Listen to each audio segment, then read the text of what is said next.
Welcome to the Midnight Stories Club. Here, we don't chase sleep, we chase shadows.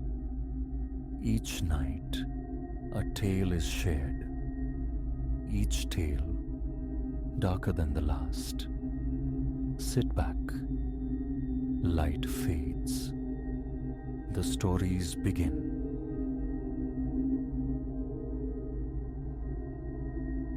It was 23:42 on a Tuesday when County Road 9 dissolved into unreality.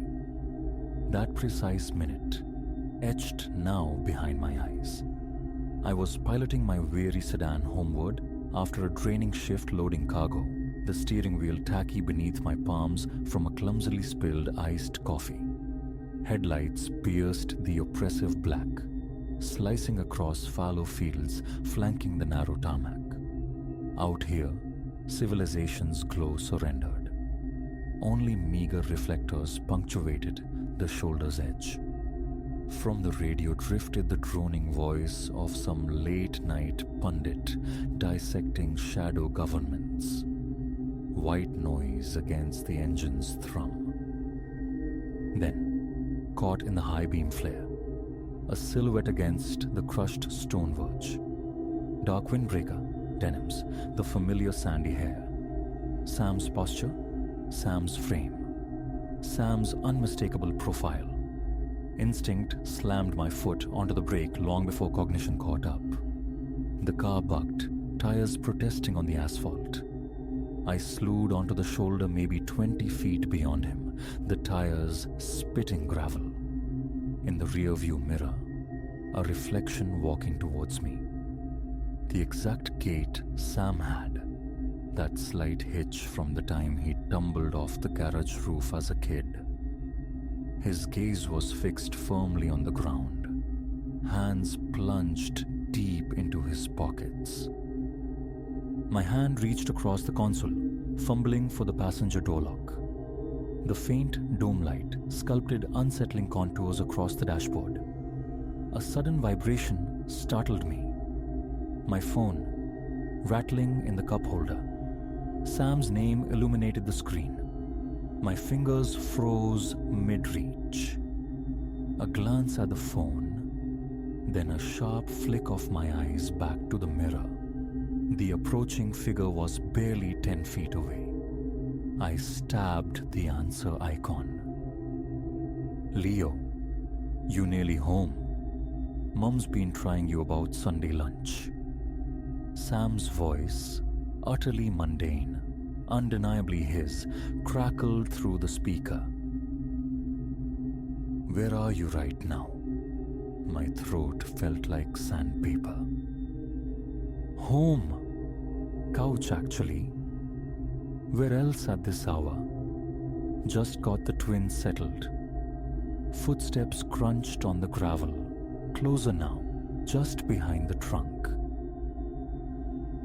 You're absolutely certain you're at home? Yeah, mate. Haven't budged since dinner. Everything all right? You sound off. I risked another look in the mirror. The figure stood directly behind my bumper, head still bowed, that distinctive limp defining its slow progress.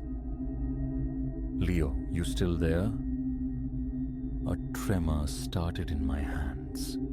Cold sweat trickled down my spine, despite the air conditioning blasting frigid air. Sam, do something for me. Now. This second. Go to your front window. Tell me exactly what you see outside. What? Why the hell? Please, Sam, just do it. The phone transmitted the sounds of movement, shuffling, footsteps echoing on polished floorboards. The figure behind my car had reached the passenger door. Its face remained obscured in shadow, angled perpetually downward. Nothing, Sam reported. Just the usual. Harrison's place across the way, the sodium lamp buzzing on the corner. What is it I'm supposed to be seeing? The passenger door handle clicked audibly.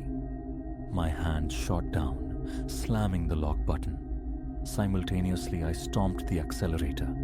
Tires screamed, momentarily losing purchase on the loose stone before biting asphalt. The car surged forward, engine bellowing defiance into the night. In the rear view, shrinking rapidly, the figure stood motionless in the roadway, head still lowered, bathed briefly in the receding red glow of my taillights. "Leo, what in God's name is going on?" Panic tightened Sam's voice. My own heart hammered against my ribs, a frantic drumbeat making speech difficult. I'm on County Road 9, maybe 10 miles out. I thought I saw... Saw what, Leo? I thought I saw you, standing beside the road. A beat of stunned silence hung on the line.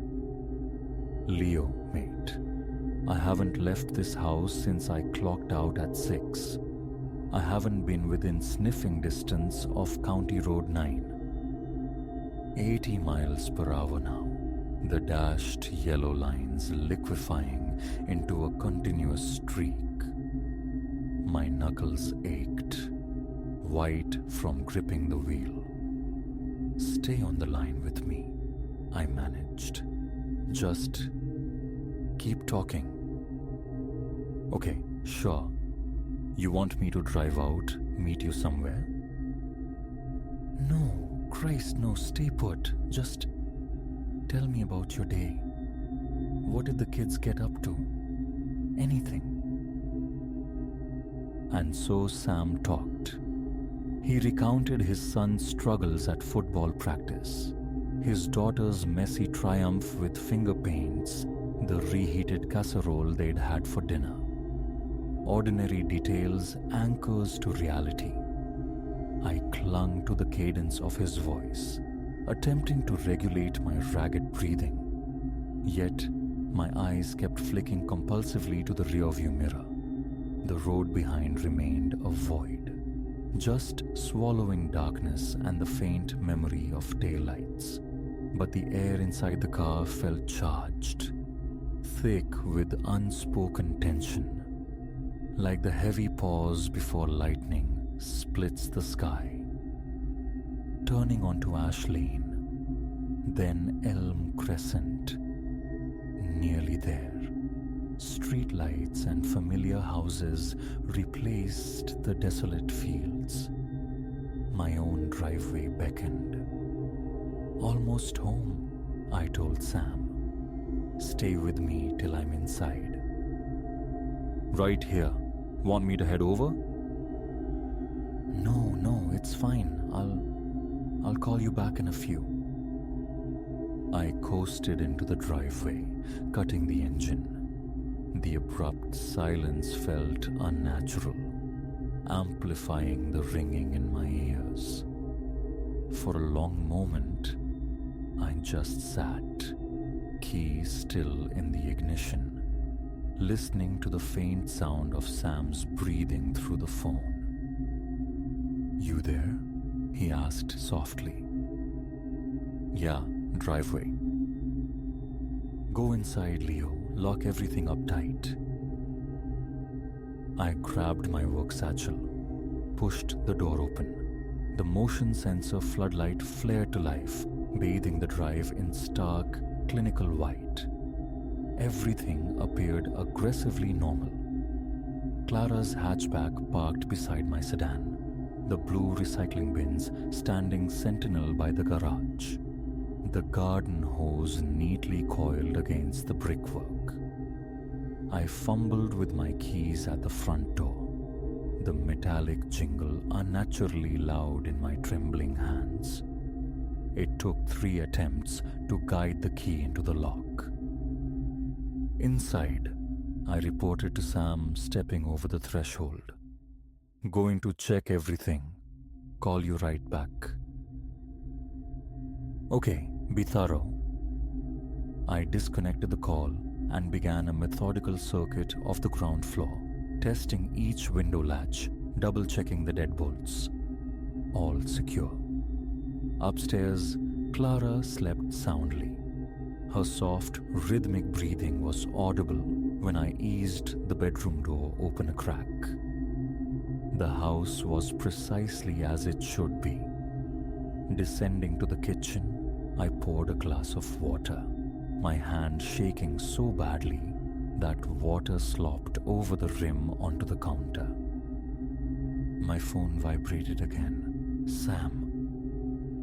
Hey, I answered, my voice husky. You okay now? Yeah, think so. Everything's locked down. Clara's asleep. Good. Right, listen. I was thinking. Remember that weird story Dad used to tell? About the time he was driving back late from the foundry. A cold knot formed in my stomach. The one where he saw himself on the road? That's the one. Said he was pulling a double, driving the usual route home through the sticks. Saw this bloke standing on the shoulder. Got closer and realized it was him. His double. Wearing the same work clothes, everything. Said he just floored it. Didn't stop. Never saw it again. He was probably exhausted, Leo. Working himself into the ground back then. Maybe. But he swore it was real. Right up till the end. Said he always figured it was some kind of omen. I took another shaky sip of water. An omen about what? He never found out. Nothing terrible happened right after. Lived another 30 years, didn't he? A heavy silence settled between us. What did it look like? Sam asked eventually, his voice subdued. The thing you saw tonight? Exactly like you. The work jacket you always wear, those old jeans, even the way you walk, that hitch in your step. But it wouldn't look up, kept its face hidden the entire time. What do you reckon would have happened if you'd unlocked the door? I don't want to know. More silence stretched. I should try and get some sleep, I said finally. Early start tomorrow. Okay, mate. Call me if you need anything. Anything at all, night or day. Thanks, Sam. I ended the call and stood motionless in the darkened kitchen for a long time, listening to the house's quiet, nocturnal symphony. The refrigerator's low hum, the dishwasher clicking softly through its cycle. Mundane, comforting sounds. Eventually, I forced myself upstairs. Clara murmured something indistinct when I slid into bed, but didn't fully wake. I lay rigid in the darkness, staring at the textured ceiling, the night's events replaying on an endless loop. The figure materializing from the dark, Sam's voice grounding me, his presence miles away, yet somehow immediate. Sleep must have claimed me eventually, because the insistent bleating of my alarm dragged me back. 5:30 a.m. Pale, uncertain light filtered through the bedroom blinds. Clara was already downstairs. The aroma of brewing coffee drifted up. She offered a warm kiss as I entered the kitchen. You were late getting in, she observed casually. Yeah, long shift. The words felt inadequate, dishonest, but explaining the truth seemed impossible. The morning routine unfolded on autopilot: shower, dress, coffee, keys. Clara reminded me about dinner at her parents' place on Saturday. I nodded absently, her words barely penetrating the fog in my head. My car sat innocuously in the driveway, bathed in the ordinary light of dawn. But as I opened the passenger door to toss my lunch bag onto the seat, my breath hitched. Gravel.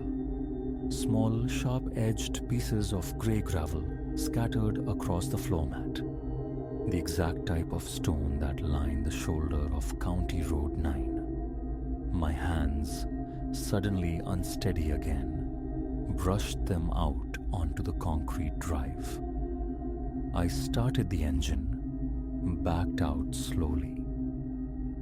The commute was a study in normalcy.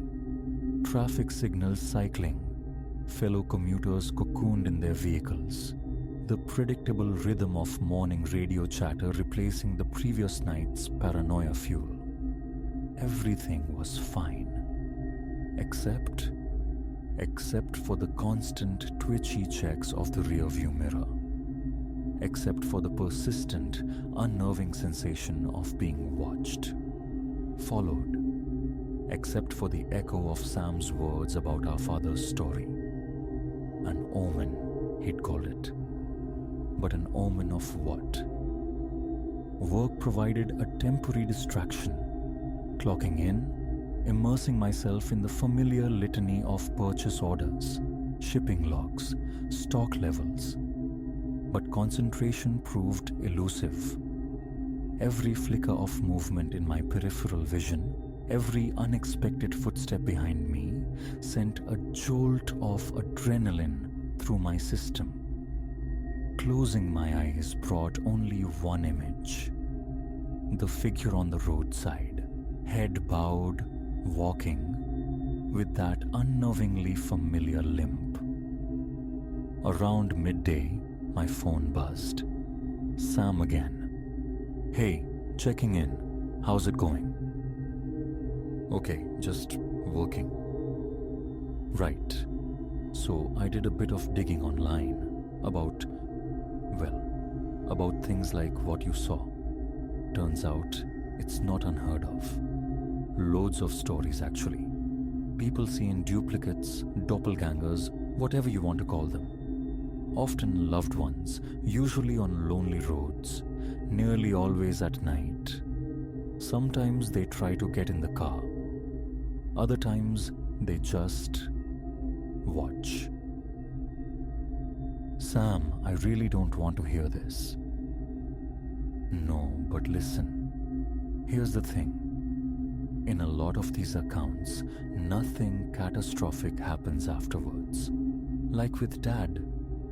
It's almost like catching a glimpse of something parallel. Something weird, yeah, but not automatically malevolent." "There was gravel on my passenger floor mat this morning, Sam." Silence crackled on the line. That's impossible," Sam said finally, his voice strained. "You didn't let it in. The door was locked." "I know. We let that impossibility hang between us for a moment. Just be careful driving home tonight, Leo," he said quietly. "Yeah." I disconnected and tried to return to my tasks. The afternoon dragged interminably. Every time a colleague walked past my workstation, I flinched inwardly. Every opening door seemed fraught with potential menace. Finally, the end of shift buzzer sounded. I stood in the employee parking lot for a long time, keys clutched tightly, staring at my car as the setting sun bled colors across the sky. I could take the long way home, detour around County Road 9 entirely, add 30 minutes to the drive. But a stubbornness, perhaps foolish, took root. No. Running wouldn't solve anything. Dad had driven on, faced whatever it was, and lived. I had to do the same. I slid behind the wheel, started the engine. The sun dipped below the horizon. Darkness reclaimed the landscape. I kept the radio volume low, tuned to some innocuous, soft rock station, straining my ears for any sound beyond the tires humming on pavement. County Road 9 unspooled before me, a ribbon of black cutting through the encroaching night. Empty fields yawned on either side. No streetlights, just my headlights carving a lonely path. Sweat beaded on my palms, slick against the steering wheel. Every roadside shadow seemed poised to coalesce into a human form. Every reflector momentarily flashed like watching eyes. I passed the exact spot from the previous night. Nothing, just gravel, dry grass, and deepening shadows. Then, headlights bloomed in my rearview mirror. A wave of relief washed over me, quickly followed by irritation as the lights grew brighter, closer, too close. They were practically blinding, searing white intensity that bleached out any detail of the vehicle behind. I squinted, trying to make out the shape, the model, but it was impossible. Just an overwhelming glare. My phone rang, startling me. Sam's name glowed on the screen. I answered, my voice tight. Leo? Heading home now. Yeah, nearly there. Got some idiot riding my bumper. What kind of car? Can't tell. The lights are way too bright. It's just white light. Pull over, Leo. Let them pass. I eased the car onto the shoulder, the familiar crunch of gravel under the tires sounding ominous now. The blinding headlights halted directly behind me. They're not passing, I told Sam, my heart beginning to thud again. Right, get moving then. Don't stop. I pulled back onto the asphalt. The car behind immediately followed, maintaining the uncomfortably close distance, the intense lights still filling my mirrors. Still there. How far out are you? 5 miles, maybe less. Okay. Listen carefully. Do not stop again. Whatever you see, whatever happens, you keep driving until you are inside your house. Understand? Abruptly, the headlights behind me vanished. Not dimmed, not switched off gradually. Simply ceased to exist. I scanned the mirror. The road behind was utterly black, empty. But then, movement caught my eye. On the shoulder, a figure walking steadily through the darkness, head down, limping slightly. Sam! The name escaped my lips as a strangled whisper. What? What is it? It's back, but it's different. It's walking alongside the road. Don't stop, Leo. Keep going. I'm not stopping. My foot pressed down harder on the accelerator. The engine screamed in protest. 70, 80, 90 miles per hour. The speedometer needle climbed. In the mirror, impossibly, the figure remained, walking at a measured pace along the shoulder, yet somehow keeping pace with the speeding car. Almost home, I muttered, the words a desperate mantra. Closer now, still on the verge, still walking, but drawing inexorably nearer to my car with each stride, defying physics, defying reason. I wrenched the wheel, turning onto Ash Lane. Streetlights, houses, the comforting facade of suburbia. The figure turned with me, still on the periphery. Elm Crescent, my street, my house visible now, lights on. Nearly there. Good, get inside, quick. I slammed on the brakes in my driveway, the tires squealing. Killed the engine, snatched my satchel. A final, horrified glance in the rearview mirror. The figure stood silently at the foot of my driveway, under the street light. I bolted for the front door, keys rattling violently, the lock clicking open just as I reached it. Inside, I gasped into the phone. It's standing out front.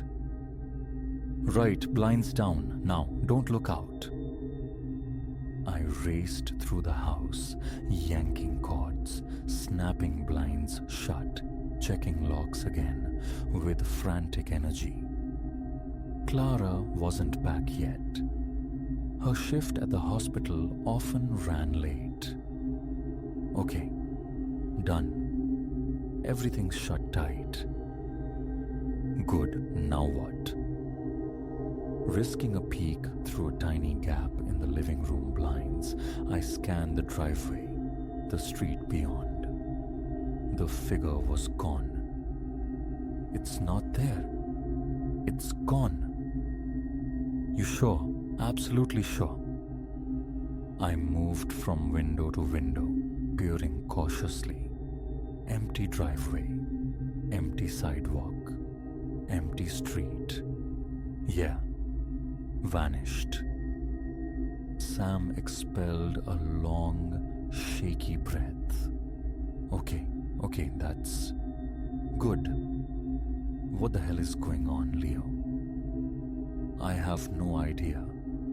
Exhaustion hit me like a physical blow. I collapsed onto the sofa. What if it comes back? Then we figure it out. Together. Yeah, together. We sat in shared silence for a moment, the only sound our breathing across the miles. I should call Clara, I said. Check she's okay. Good idea. Call me back after. Yeah. I hung up. Dialed Clara. She answered on the fourth ring. Hey love, just walking out now. See you in 20. Her voice was blessedly normal. Okay, drive carefully. Always love you. Love you too. I ended the call and sat in the dim living room, the familiar house sounds returning to the foreground.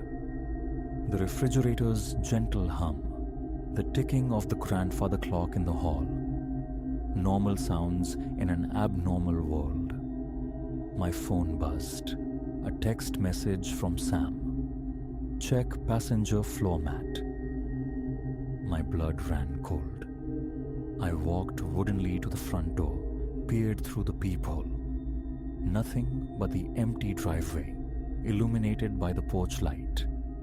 Unlocking the door, I stepped outside into the cool night air, walked to the car, opened the passenger door. The dome light flickered on, revealing small, sharp pieces of grey gravel scattered across the dark fabric of the floor mat.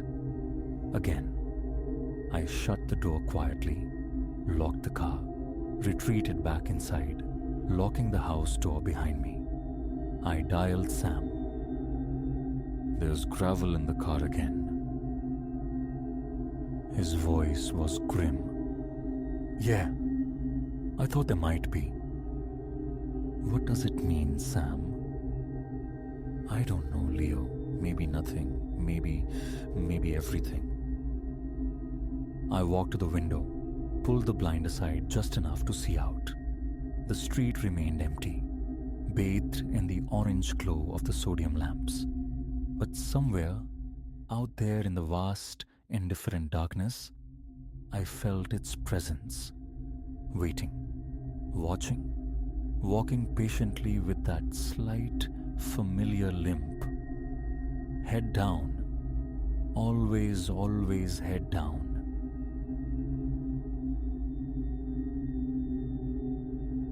The sickening lurch in my stomach coincided precisely with the understanding. We were charting a course away from everything, not towards it. A fatal miscalculation, mine alone. But the realization bloomed too late. Steel door locks clicked with grim finality. The man gripping the wheel, his mask of roadside Samaritan dissolving, was now merely captor. And surrounding us, swallowing the horizon, stretched the indifferent, infinite chasm of the desert.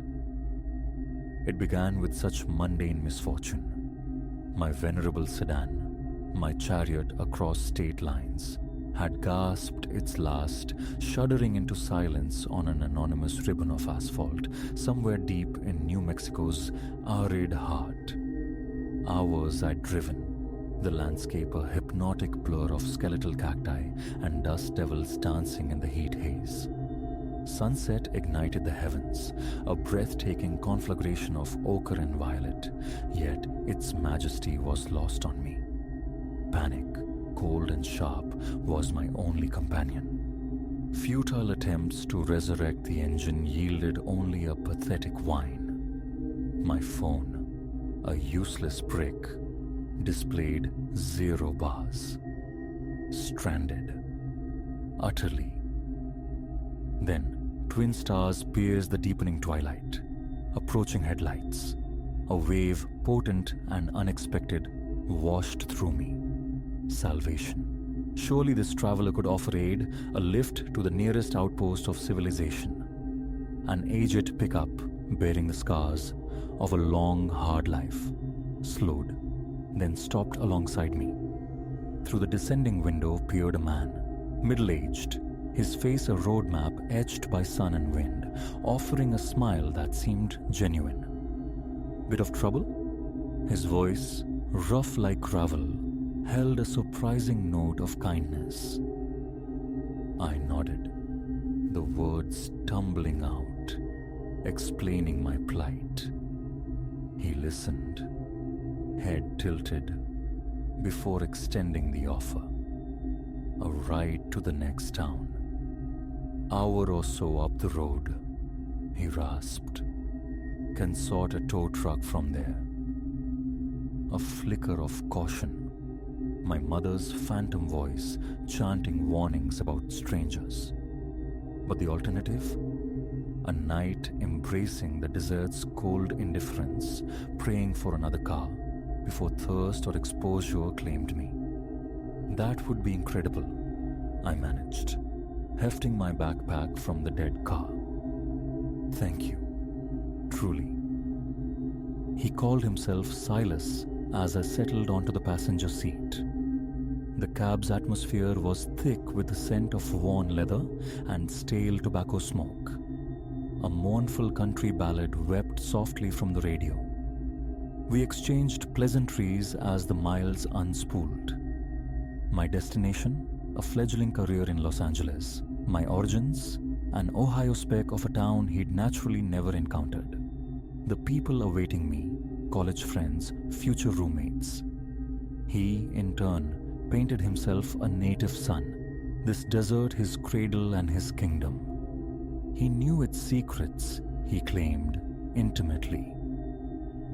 Perhaps 20 minutes slipped by before the first tendrils of unease coiled within me. A subtle insistence in Silas's questioning, an unnerving focus in his gaze when it lingered. Something felt dissonant. Paranoia, I chided myself. Simple friendliness misinterpreted.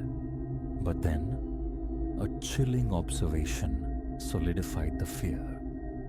We were traveling eastward.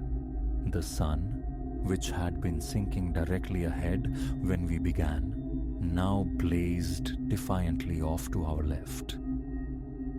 Excuse me, Silas, I began, striving for nonchalance. I think. Are we sure this is right? Wasn't the town west of where my car? Silence stretched, taut and heavy. When he finally spoke, the earlier warmth had evaporated, leaving his voice flat, metallic. No, he stated, this is the right way. My heart hammered against my ribs. My hand instinctively sought the door handle. A desperate, cinematic notion of tucking and rolling flashed through my mind. Locked. Child safety locks. Where are you taking me? The tremor in my voice was undeniable now, fear stripping away pretense. Silas's lips twisted into a semblance of a smile that crawled like ice beneath my skin. Somewhere quiet, he murmured. Somewhere we won't be bothered. Panic detonated within me. My eyes darted around the cab, frantic for any potential weapon. The space was unnervingly tidy. No stray tools, no forgotten tire iron conveniently placed. Nothing. Please, the word escaped, thin and weak. Just let me go. I won't say anything, I promise. His laughter was a harsh, grating sound that scraped against my nerves. Oh, I know you won't say a thing. Nobody ever does. The implication struck with a physical force, stealing my breath. Not the first time. How many others? How many derelict vehicles marked lonely spots on desert highways, their drivers vanished into thin air. We drove onward, encased in a suffocating silence, the landscape outside rushing past, monotonous and menacing. My mind raced, a frantic hamster wheel searching for an escape route, finding only dead ends. Trapped, hurtling deeper into an alien wilderness with a man whose intentions were now terrifyingly clear. Just as despair threatened to engulf me completely, Silas wrenched the wheel, turning off the highway onto a rutted dirt track. The truck bucked and groaned, plunging us deeper into the scrubland, severing the last fragile thread of potential rescue. An eternity later, perhaps only 20 minutes, the truck shuddered to a halt. We sat in a small clearing, hemmed in by skeletal bushes and looming rock formations that clawed at the moonlit sky. A stark, desolate beauty permeated the place, but it was the beauty of a tomb. "Out!" Silas commanded, retrieving a handgun from beneath his seat. My legs turned to water as I stumbled from the cab. He followed, the gun unwavering. "Walk," he ordered, gesturing with the barrel towards a narrow fissure between two colossal boulders. Flight screamed through my veins, but a single glance at the immense, swallowing emptiness around us choked the impulse. Where could I possibly run? Even if I miraculously outpaced him, the desert itself would finish the job long before I found help. So I walked, each step heavy with dread, my thoughts a frantic whirlwind. Could reason penetrate his resolve? "You don't have to do this," I pleaded, my voice trembling. "Whatever you're thinking, it's not too late to choose differently." No response. Just the cold pressure of the gun nudging me forward. 10 minutes, maybe less, brought us to the dark maw of a small cave. My hope withered and died. This was it. The place. "Inside," he grunted. I balked, eyes scanning wildly, desperately seeking a miracle in this desolate amphitheater of doom. And then I saw it. A gleam of metal against the sand, kissed by the moonlight.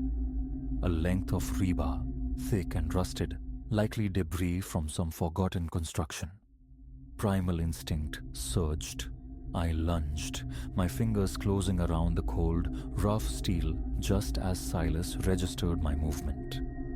He reached for me, a startled curse ripping from his throat, but adrenaline lent me speed. I swung the rebar with every ounce of terror-fueled strength, connecting solidly with his extended forearm. A guttural howl of pain erupted from him. The gun spun away, lost in the shadows. I didn't pause. I ran, fled, as if pursued by demons, scrambling over unforgiving rock, tearing through thorny brush that ripped at my clothes and skin. Behind me, I heard his enraged shouts, the crashing sound of his pursuit through the undergrowth. Directionless, propelled only by sheer terror, I pushed onward. Lungs seared, muscles screamed, but the fear was a relentless engine. I clawed my way up a steep, scree-covered incline, loose stones cascading beneath my frantic feet. Cresting the rise, I saw them. Distant, shimmering lights. A town. A highway? It didn't matter. It was civilization. It was sanctuary. I plunged down the opposite slope, reckless in my desperation. My foot snagged on a gnarled root. The world tilted, spun, and I tumbled, end over end, down the embankment. I landed in a bruised heap at the bottom, dazed, gasping for air, but blessedly, miraculously, alive. A moment of stillness, just the ragged sound of my own breathing. Then, unmistakable, footsteps crunching down the hill behind me. Pain lanced through my ankle, but I forced myself upright. Not now, not this close.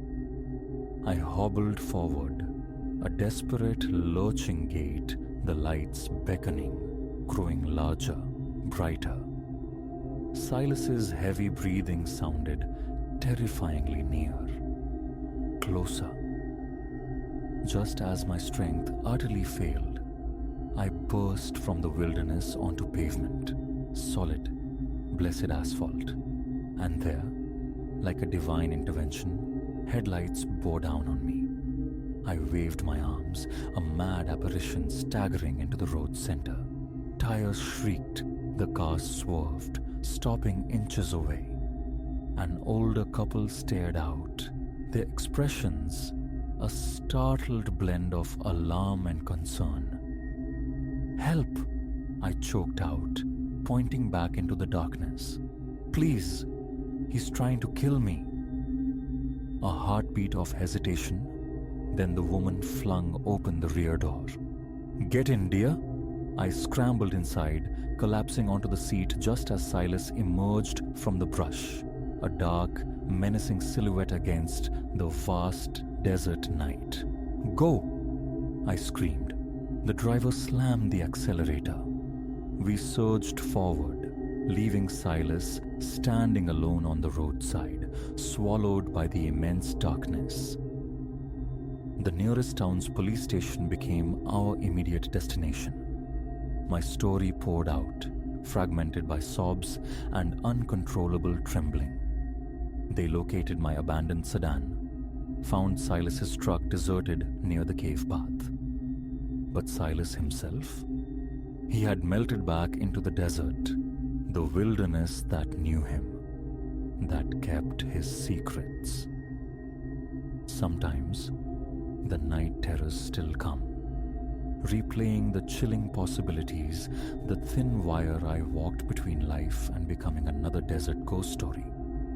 Mostly though, I remember the proximity of oblivion, how easily I could have become another face on a missing person poster. I don't offer rides anymore, nor do I accept them. And before any long journey, my car undergoes meticulous inspection, because the monsters, I learned with brutal clarity, aren't always relegated to childhood fears or shadowy corners. Sometimes they stand smiling by the roadside, waiting patiently, offering deliverance that leads only to darkness.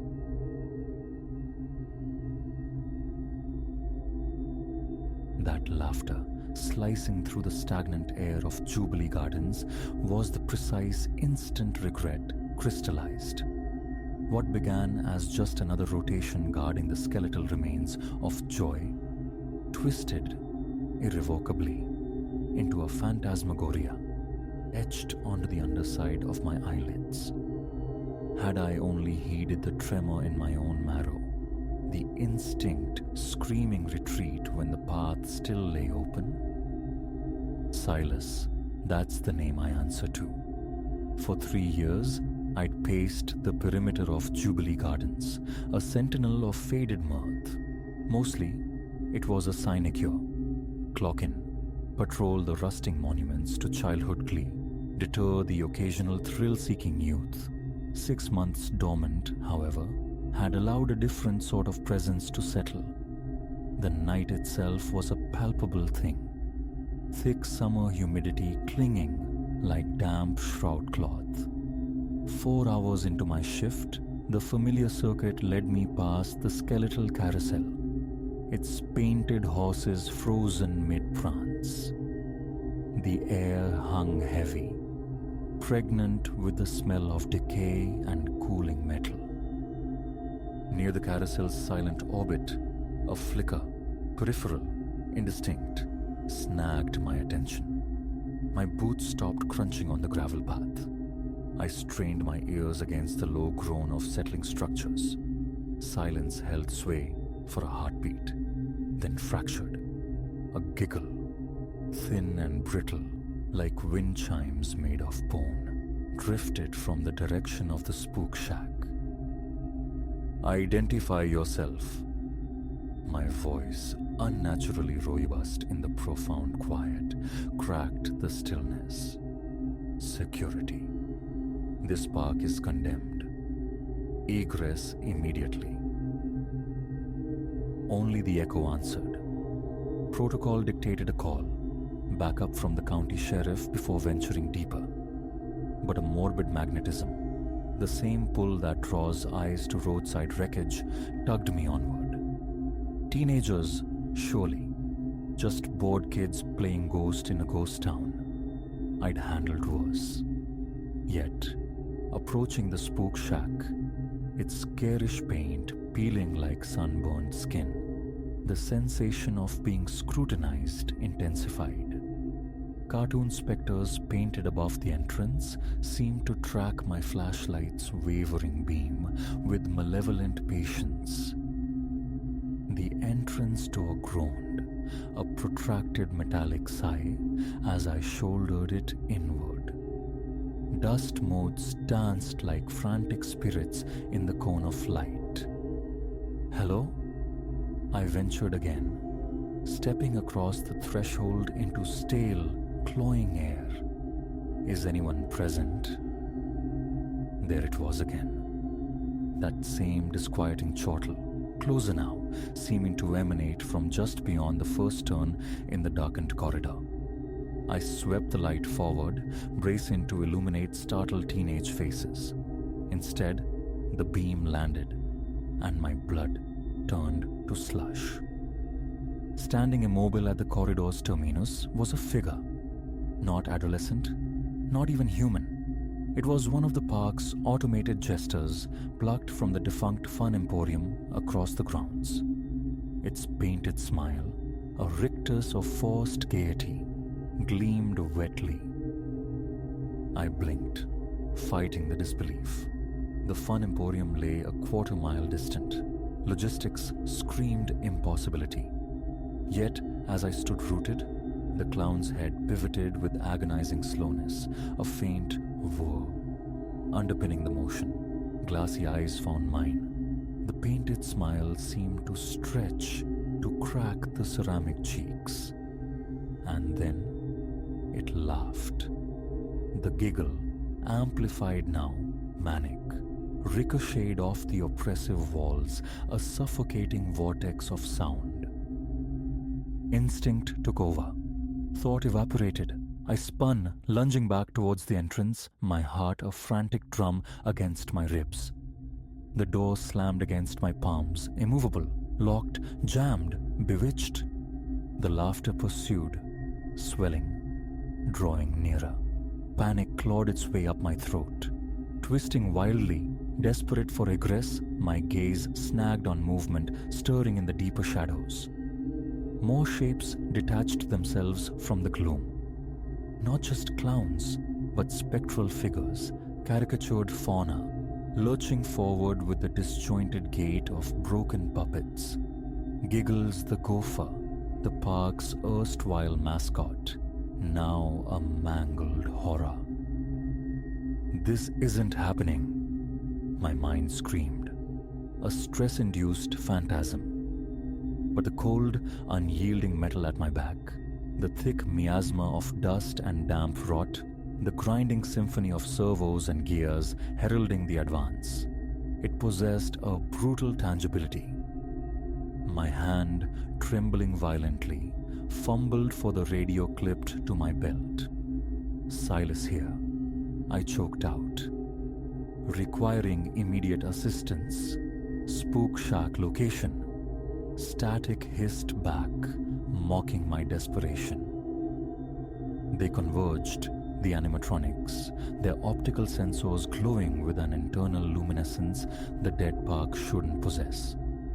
Patches of synthetic flesh peeled back, revealing articulated metal skeletons beneath, yet they moved with a terrifying, unnatural fluidity. Pinned against the door, my eyes darted, scanning, pleading for escape. And then I saw it. A small service window, obscured by a tattered, moldering curtain. A narrow passage, but the only one offered. I bolted, ducking beneath the outstretched, grasping hand of the distorted giggles. I felt the brush of cold, metallic fingers against my uniform, a galvanizing terror that lent wings to my feet. Reaching the window, I hammered the glass with the heavy end of my flashlight. Once, twice, a third time, shattering it inwards. Without pausing, ignoring the sharp caress of broken edges, I scrambled through the opening, tumbling onto the dew-slick grass outside. The impact stole my breath. For a suspended moment, I lay prone, gulping air, the cool earth a grounding shock against the inferno I'd fled.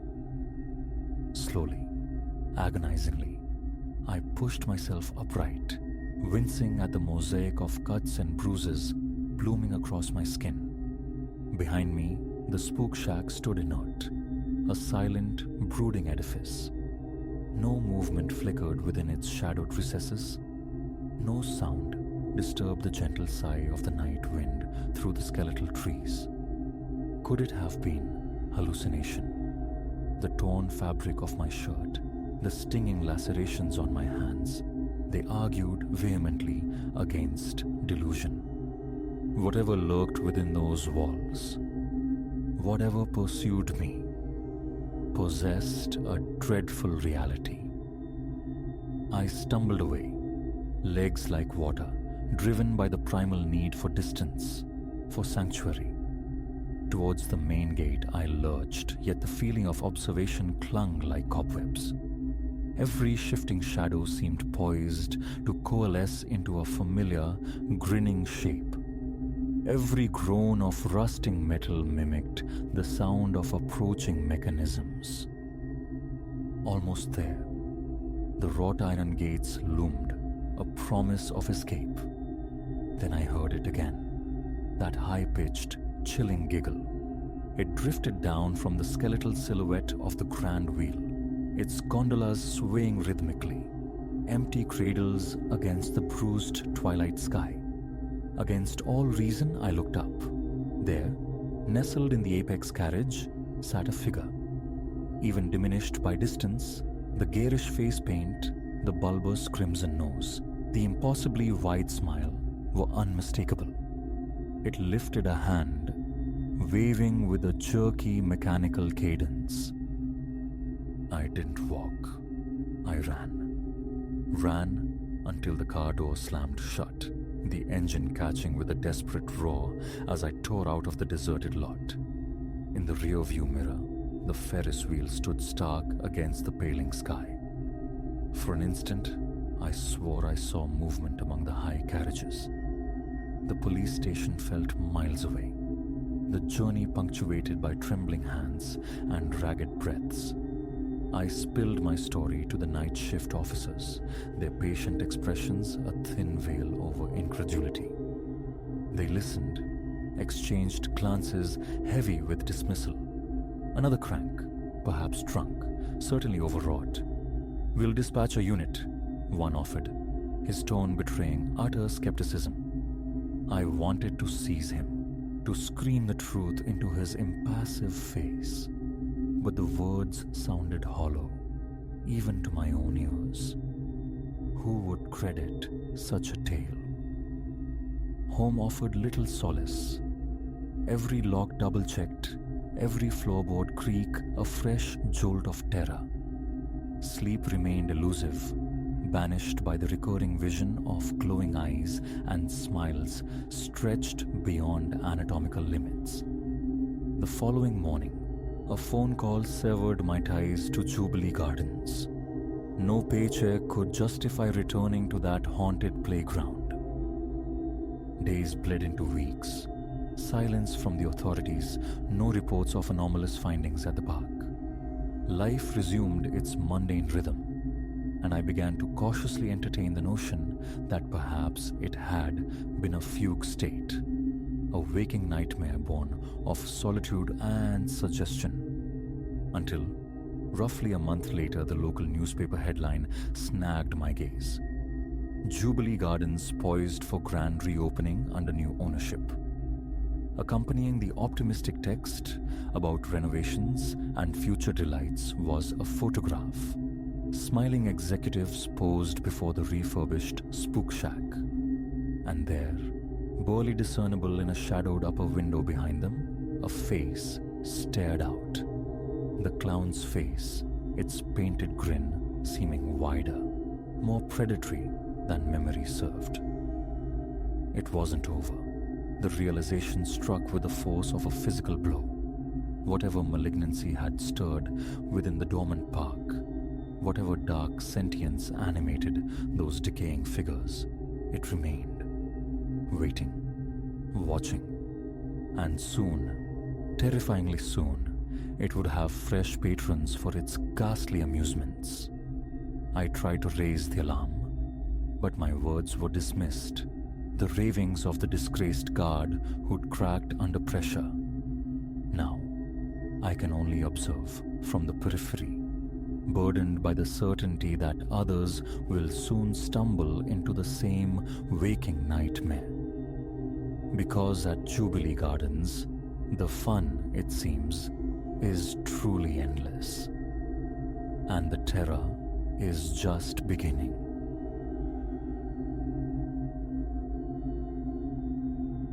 The reflection snagged my attention, a dissonance in the mundane landscape of the driver's overhead mirror. From the shadowed rearmost seat, beneath the concealing drape of a dark hood, a gaze seemed to pierce the dim interior, finding mine. It wasn't a glance, but an anchor, pinning me with an invisible chilling weight. In that instant, the humdrum rhythm of the night buzz dissolved. This journey, I sensed with a prickling certainty, would veer far from the ordinary. A cold plume of dread unfurled deep within, inexplicable yet undeniable. This, though I couldn't fathom how, was merely the overture to an ordeal that would fray the very edges of my perception. My name is Eliza. I navigate the labyrinthine world of postgraduate studies at the City University. This particular night found me returning campusward after a weekend respite with my parents, a 4-hour transit across sleeping counties. Thrift had dictated my choice, the late-night coach, a vessel promising economy over comfort, a decision now ripening with regret. Few souls haunted the cavernous bus when I embarked, a scattering of solitary figures adrift in their own thoughts. I claimed a seat midway, hoping the monotonous drone of the engine would lull me into oblivion.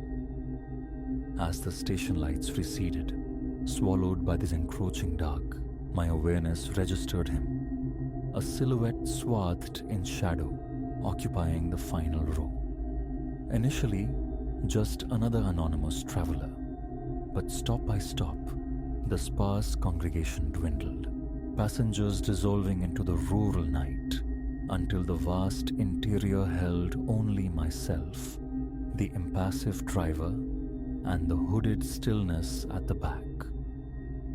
Then came the tangible pressure, a physical awareness crawling up my spine, the unmistakable sensation of being watched. Paranoia, I chided myself, a phantom conjured by fatigue and solitude. Yet, each furtive peek into the mirror confirmed it. Those eyes. Lost in the gloom, his features remained indistinct, but the sheer, unblinking intensity emanating from that hooded space was profoundly disquieting. Two unwavering points of focus in the murk, fixed solely on me. My gaze sought refuge in the window, only to be met by my own pale reflection superimposed on the inky void rushing past. The engine's thrum, the rhythmic jolt over uneven pavement, these were the only counterpoints to a silence growing heavy, pregnant with unease. An eternity seemed to crawl by before I resolved to act. Shifting seats might disrupt this silent, one-sided communion. Gathering my belongings, a clumsy rustle in the tomb-like quiet, I migrated several rows forward, deliberately averting my eyes from the rear. A fragile moment of reprieve settled over me. Then, a flicker at the edge of my vision. Movement. The hooded figure had also relocated, mirroring my adjustment, preserving the precise, unnerving distance between us. My pulse hammered against my ribs. Coincidence felt like a flimsy shield against a rising tide of fear. Should I alert the driver? Demand an unscheduled stop? But the landscape outside offered only desolate stretches of unlit road. The prospect of being marooned in that vast emptiness seemed a terror potentially greater than the one contained within these metal walls. My fingers scrabbled for my phone, a desperate reach for connection, but the screen remained stubbornly blank. No service. We were traversing a dead zone, utterly isolated. The subsequent hour stretched into a taut wire of suspense.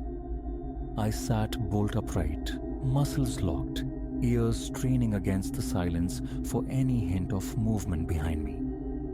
Once or twice, a phantom whisper of shifting fabric or a soft footfall seemed to reach me, but each frantic glance backward revealed the figure motionless, the spectral eyes undeterred.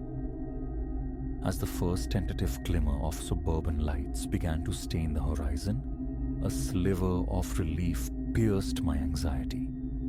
Nearly there. Safety was imminent. It was precisely then that the bus convulsed.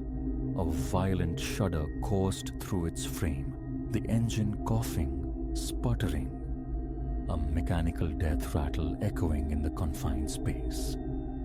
We drifted to a halt, inertia bleeding away on the shoulder of nowhere. The interior lights flickered, buzzed with frantic energy, and surrendered to absolute blackness. "Apologies," the driver's voice boomed, startlingly loud in the abrupt stillness. "Engines decided to quit on us. Stay put, folks. I'll see what's what." A scream clawed at my throat, urging him to stay, desperate to articulate the creeping horror seated behind me, but my voice was paralyzed. Powerless, I watched his silhouette descend the steps and merge with the exterior darkness. Alone. Utterly alone with him in the suffocating dark. The mirror was useless now, reflecting only void, yet his presence felt denser, more palpable, a suffocating pressure. Silence stretched, taut and menacing, punctuated only by the frantic rhythm of my own breathing. And then I heard it. Unmistakable this time. Soft, deliberate footsteps advancing up the central aisle. Panic, raw and electric, detonated within me. Escape. Now. My limbs obeyed before my mind could form the command, propelling me in a clumsy scramble towards the front. My hand, trembling uncontrollably, fumbled with the heavy door lever until, with a pneumatic hiss, it yielded. I spilled out onto the tarmac, the cool night air a brutal slap against my overheated skin. The driver vanished into the ether. Had moments passed since he left? Or an age? Time had become elastic, meaningless. Instinct took over. I ran. Feet pounding asphalt, the sound swallowed by the immense quiet of the night. Directionless, propelled only by the primal need for distance. Behind me, the distinct groan of the bus door opening again. He was following. My lungs burned, legs screamed in protest, but I pushed harder, fueled by sheer terror. Yet, however fast I fled, the sound persisted.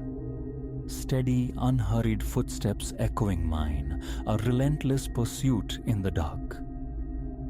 Just as exhaustion threatened to claim me, a beacon flared ahead. The artificial glare of a gas station, an island of fluorescence in the ocean of night. With a final desperate surge, I sprinted towards it, bursting through the glass door, gasping, nearly colliding with the startled, bleary-eyed attendant behind the counter. "Help," I choked out, the word ragged. "Please, someone's chasing me."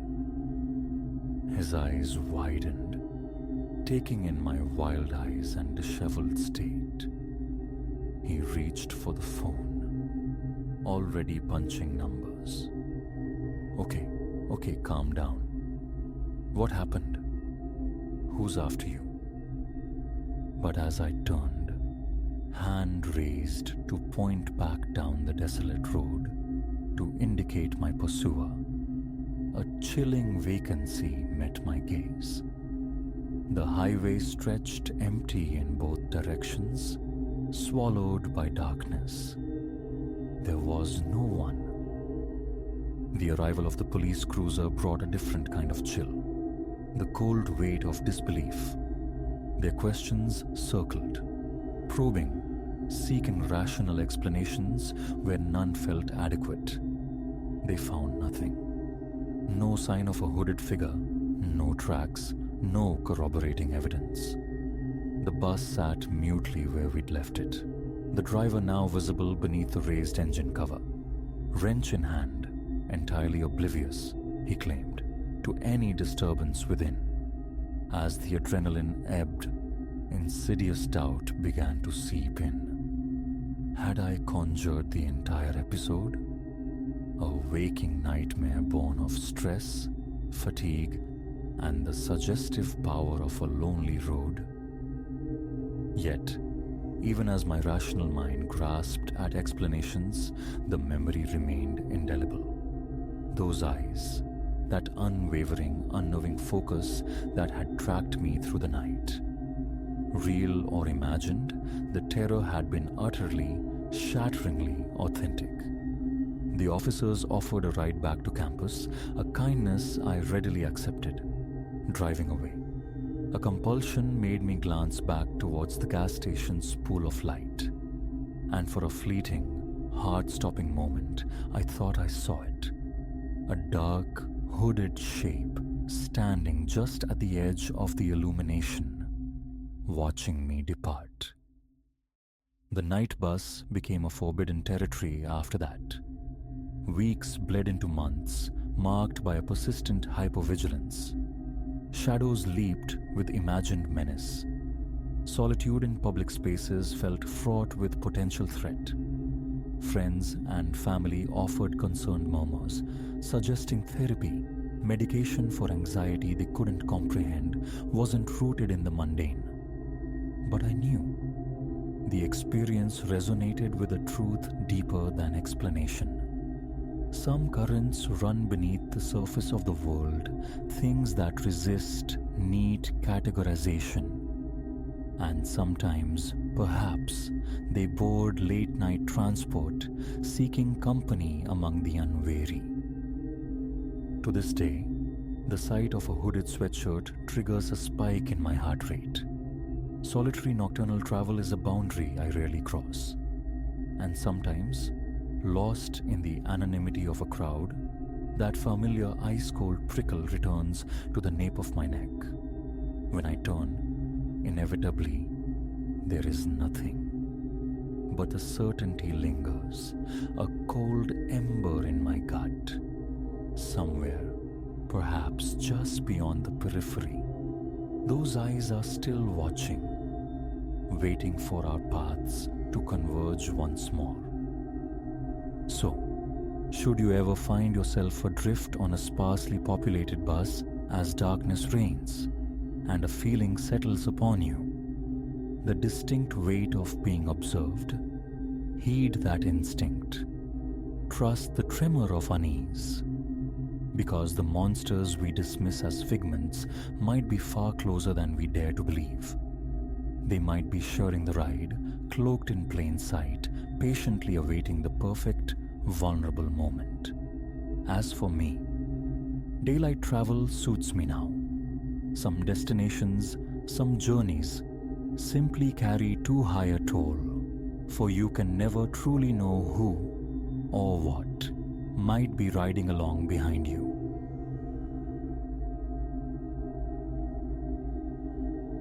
Impulse, not intention, guided Silas from the well-worn artery of the park trail.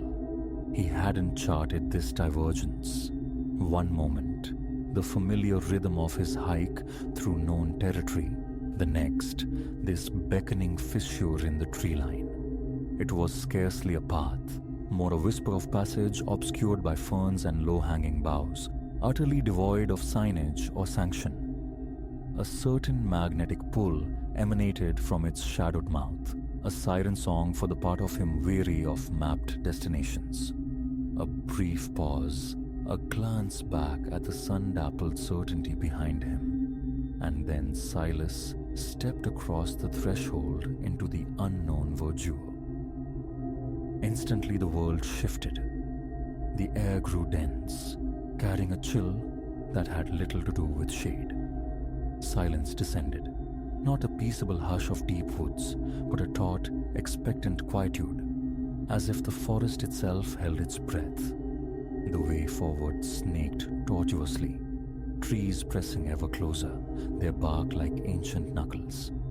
Above, the canopy knitted itself into a near impenetrable ceiling, permitting only slender, fugitive shafts of light that writhed like pale specters on the leaf litter with every faint stir of the air. Silas pushed onward, anticipating a loop back to familiarity, a hidden vista, perhaps a dead end. Yet, the path simply persisted, burrowing deeper into the arboreal heart. Initially, a thrill accompanied the isolation. He'd found a secret vein of the park, untouched, unshared. Only the crisp percussion of his boots on dry leaves and the sighing congress of branches overhead broke the stillness. But perhaps 20 minutes dissolved into the steepening green, and the novelty curdled. No loop, no signpost, no echo of other hikers. Unease, subtle as a shift in barometric pressure, began to prickle at the base of his skull.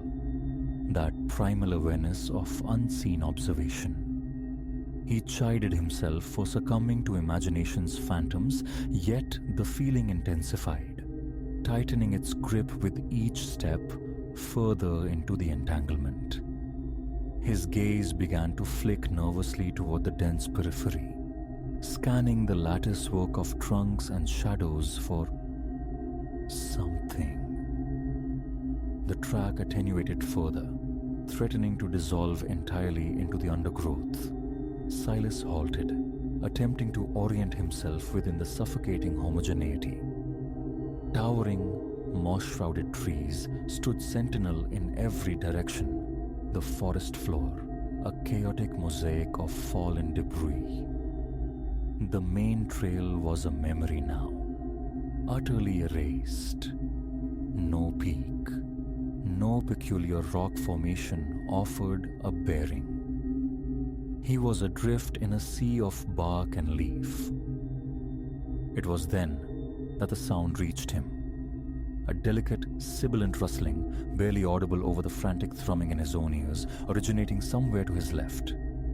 He froze, muscles locked, straining to pass the disturbance.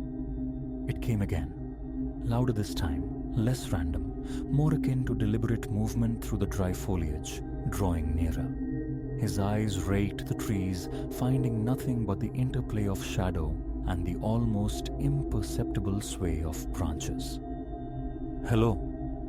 The word felt small, instantly absorbed by the vast, indifferent woods.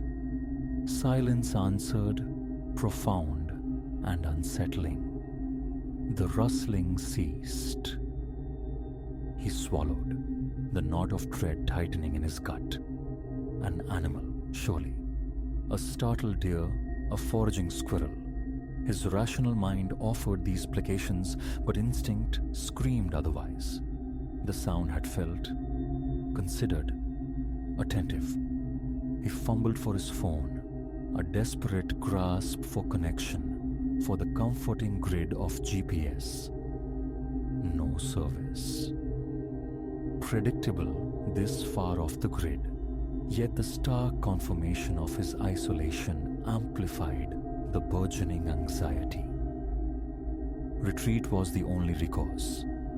The path, however faint, must exist behind him. He turned, forcing a brisk pace that belied the frantic pulse hammering at his temples. The trees seemed to lean inward now, their shadows stretching into predatory claws.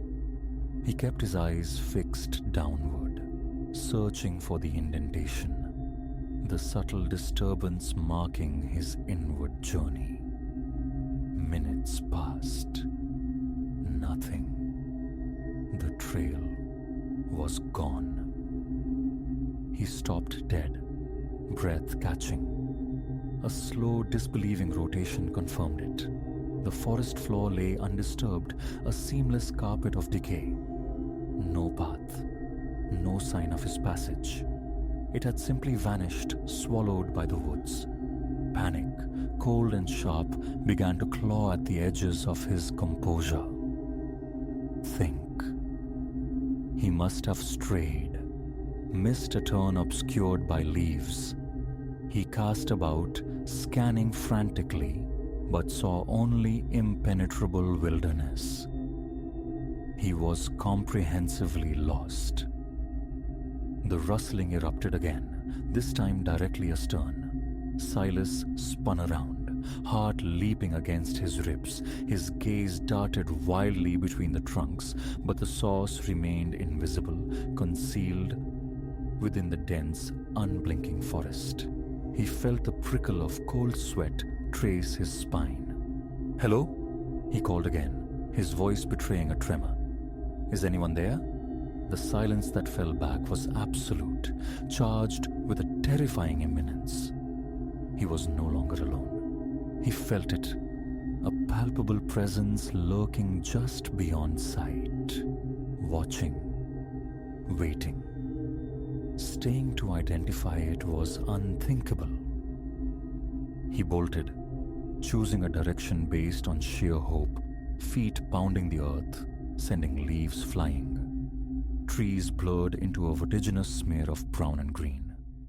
Shadows writhed at the edge of his vision, seeming to pace him. He ran until his lungs burned and his legs screamed, bursting finally into a small, unexpected clearing. He bent double, gasping, heart slamming against his ribs like a trapped bird. The rustling had faded, but the relief was negligible. Still lost, still profoundly isolated, with no sense of direction. He stood there, catching his breath, mind racing futilely. The clearing was a small pocket, tightly hemmed by the forest on all sides. No trail offered egress. No landmark offered solace. Utterly, terrifyingly adrift. And then he saw it. Nestled at the clearing's far edge, half consumed by shadow, stood a cabin. It was ancient, its timbers warped and grayed, weeping moss. The roof sagged precariously. It possessed no windows, only a single door, hanging slightly ajar, swaying almost imperceptibly in a breeze he couldn't feel. Every instinct shrieked danger, conjuring images from countless cautionary tales. Yet, an inexplicable gravity pulled him forward, stronger than fear, stronger than reason. Perhaps it was the sheer desperation of his predicament, the faint, irrational hope of sanctuary or aid. He found himself moving toward it, his feet acting independently of his will.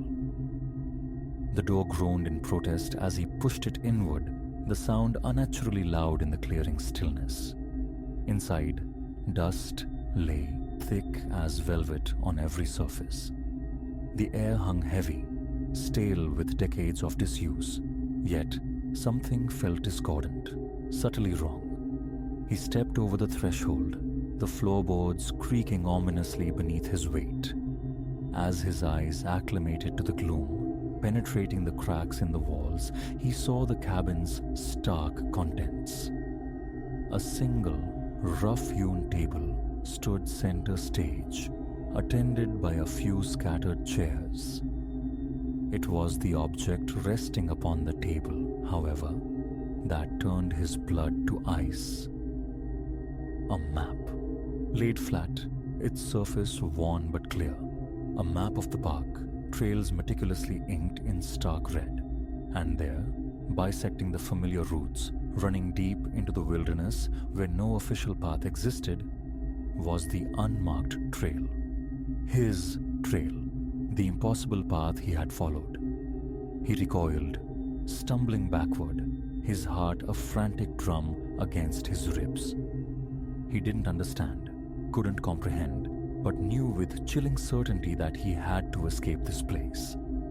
As he turned, lunging for the doorway, the door slammed shut with concussive finality, plunging the cabin and Silas into absolute darkness.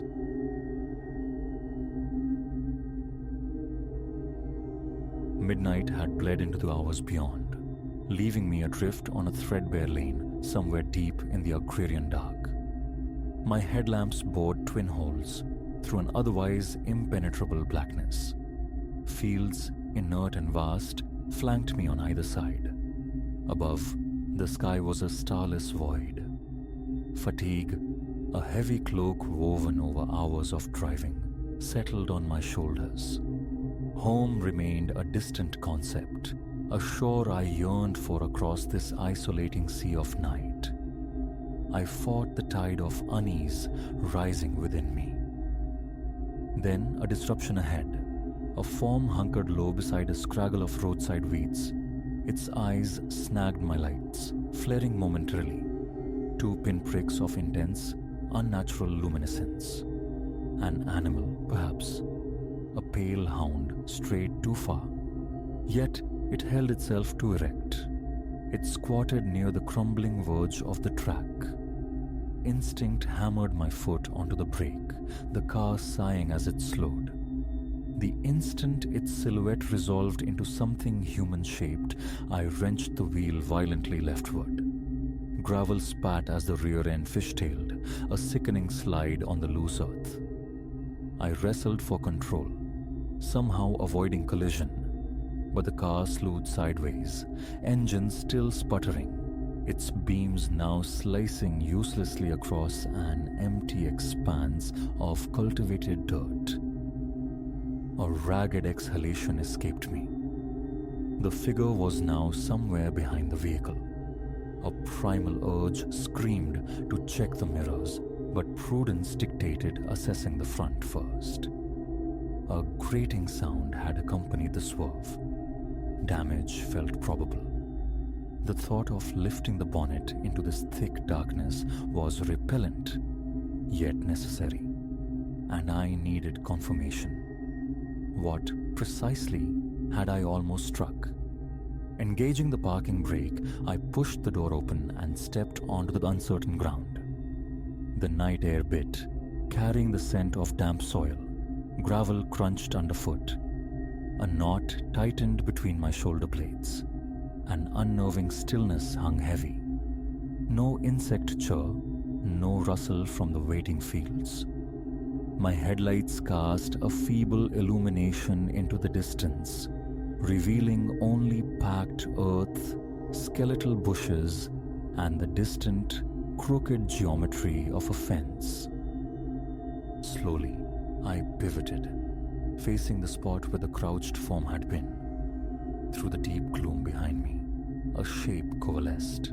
It stood near the arc of my frantic swerve. Those same lambent eyes pierced the darkness. They seemed to gather and reflect light, though from what source I couldn't fathom. Lifting a hand to shield my vision from my own car's glare proved futile. The figure remained shrouded just beyond the light's reach. Only its outline was discernible. Taller now, no longer hunched, utterly motionless.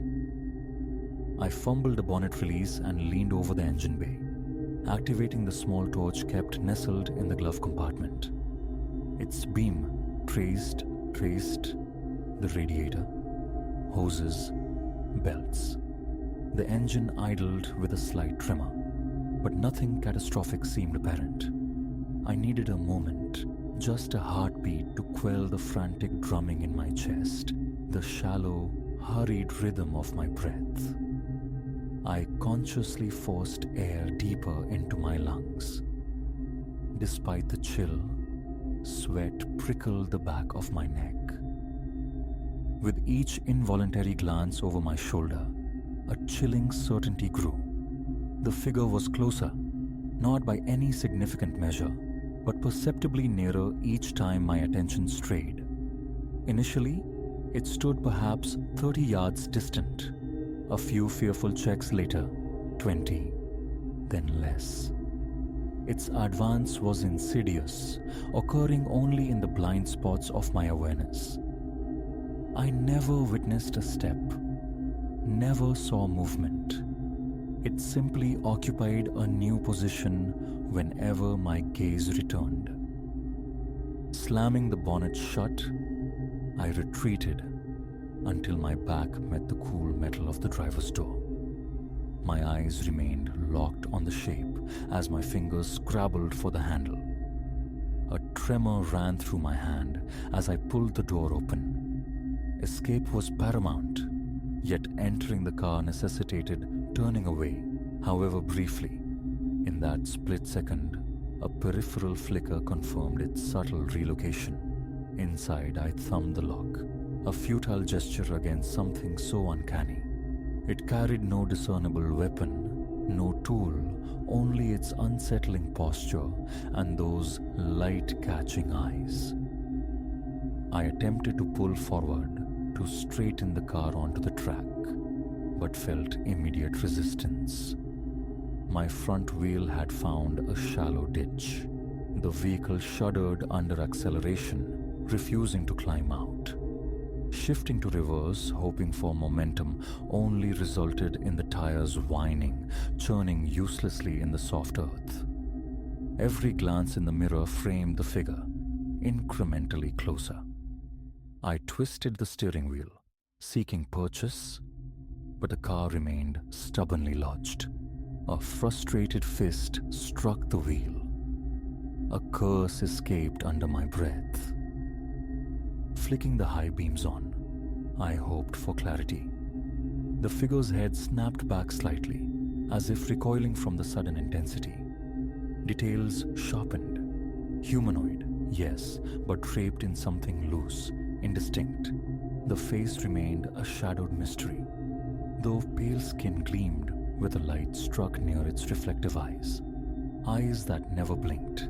The frame was gaunt, arms hanging long and limp.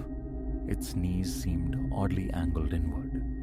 It stood perhaps 10 yards away now. Its chest rose and fell in rapid, shallow movements, a semblance of breathing, though no sound reached me. My voice felt small, swallowed by the night. "Hey!" I shouted through the closed window. "What do you want?" Silence answered. Utter stillness from the figure. Perhaps it hadn't heard. Lowering the window a fraction, I called out again, louder. "Need help?" "What's wrong?" "Nothing." It simply stood, an unwavering sentinel. I retracted my head, keeping it fixed in my sight, while my hand groped beneath the driver's seat. My fingers closed around the cold heft of a tire iron. I placed it across my lap. Meager protection, but tangible. Rocking the car seemed the only option. Wheel turned, transmission in reverse. Gentle pressure on the accelerator, release, shift to drive, forward pressure. The engine whined, tires ground against dirt and stone. After several tense attempts, a small lurch, inches gained. Each shift required looking away. At the gear stick, the mirrors, the straining dashboard lights. My chest constricted with every averted glance. On the fourth or fifth try, the front tires finally bit onto firmer ground. A flicker of relief, a near smile. Then I looked up. The figure was now a mere 5 yards distant, standing just at the edge of my headlight beam. The lower half of its face was illuminated. A closed mouth, jaw set rigidly. The skin appeared parched, pallid. I jammed the gear selector into drive, stomped on the accelerator. The car strained, but didn't move. A sickening realization dawned. The rear tire must be snagged. My heart hammered against my ribs. My limbs felt heavy, unresponsive. Again, I pressed the pedal, harder. The engine screamed, the chassis vibrated, then nothing. Immobility, teeth clenched, sweat beaded on my forehead. The figure was right there. I could now discern one of its hands, thin, with elongated fingers. It twitched, a minute unsettling motion. Still absolute silence emanated from it. No footfalls, no breath sounds. Leaving the engine running, headlights blazing, I leaned across the passenger seat, fumbling open the glove compartment. Inside, a small emergency kit, the torch, spare fuses, a folding utility knife. I snatched the knife, shoving it into my pocket. Paralysis seized me. Stay trapped inside or get out, check the tire, and grant the entity unobserved proximity. Each moment I looked away, it advanced. A desperate alternative surfaced. Reverse further, perhaps turn completely around. Shifting into reverse required glancing over my shoulder, tearing my eyes from the figure. My neck muscles screamed in protest. I tried not to blink. Gas pedal depressed. The car jerked backward slightly, a distinct bump. I snapped my gaze forward again. It was leaning against my driver's side window. Its eyes flared, reflecting the dim interior lights. The mouth gaped slightly now, revealing thin, cracked lips. Its nostrils flared, as if sampling the air within the car. A strangled cry escaped me. The tire iron clattered from my lap as I flinched. Scrambling, I retrieved it, holding it aloft with a trembling arm. The figure pressed a hand flat against the glass, palms spread wide. Long, skeletal fingers, each nail a dull, opaque white. I could see the skin's texture, like dry parchment, mottled and rough. I hammered the tire iron against the inside of the window. "Get away!" I shrieked. It didn't react, didn't even flinch. It simply observed me. Its eyes, I saw now, weren't intrinsically luminous. They possessed an extreme reflectivity, catching and amplifying the faint cabin light. Why remained a terrifying unknown. I slammed my palm onto the horn. The blare ripped through the profound quiet, painfully loud even to my owners. The figure tilted its head slightly, a curious gesture. Then it took a single step back. Seizing the momentary advantage, I slammed the gear shift back into reverse, stomping the accelerator. This time, I kept my eyes locked on it through the side window, watching for movement. The car lurched backward 10 feet. The figure remained where it stood. I spun the wheel hard, then jammed it into drive. The car bucked over uneven ground but surged forward. Steering straight, I kept the figure peripherally in view. It began to follow, a slow, deliberate, silent walk. 20 yards separated us now. The ache in my neck and shoulders intensified. Escape, find pavement, reach a highway. The thoughts looped frantically. I drove cautiously forward, dividing my attention between the menacing shape behind and the treacherous path ahead. The ground remained rough. A blown tire now would be disastrous. The figure maintained its steady pursuit, never breaking into a run. Gradually, I increased speed. Eventually, it shrank into a dark silhouette receding in my mirrors. The track smoothed slightly. My headlights illuminated a bend up ahead. A glance in the rearview mirror confirmed the figure was more distant, a barely visible smudge against the blackness. Would it follow indefinitely? The tremors hadn't subsided. My palms were slick on the steering wheel, my stomach a tight knot. Focus on driving, I told myself. Just keep moving. Minutes crawled by. The figure vanished from the mirror, either too far back or having abandoned the chase. I forced myself to regulate my breathing, willing the adrenaline to ebb. My heart still thudded heavily. My mouth was desert dry. I wiped sweat from my brow with my sleeve. The road ahead straightened, and far off, a faint luminescence bloomed. Streetlights, a farmhouse. Hope surged. I aimed for that distant glow. The car, despite the ordeal, seemed functional, though the steering felt slightly loose. Constant mirror checks revealed nothing but empty darkness behind me. Stopping to inspect the damage was unthinkable. Turning back, impossible. Forward towards civilization was the only imperative. My mind remained snagged on the encounter, replaying the image of the figure, its unnerving proximity, those reflective eyes. Tension radiated through my neck, shoulders, down my back. My leg muscles quivered from the strain. Habit made me switch on the radio. Only static answered. I switched it off. After another 10 minutes, salvation appeared. a crossroad, asphalt beneath my tires. Narrow but paved. I turned onto it, following until I reached a small junction marked by a rusted, barely legible sign indicating a route number. I clung to that number, following subsequent signs, fence posts marked with reassuring reflectors. Slowing, I cracked the window, listening. The distant hum of traffic, a larger highway. That was enough. I pressed on. Gradually, the death grip my hands held on the wheel began to loosen. A long, shuddering breath escaped me. Cold air washed over my face.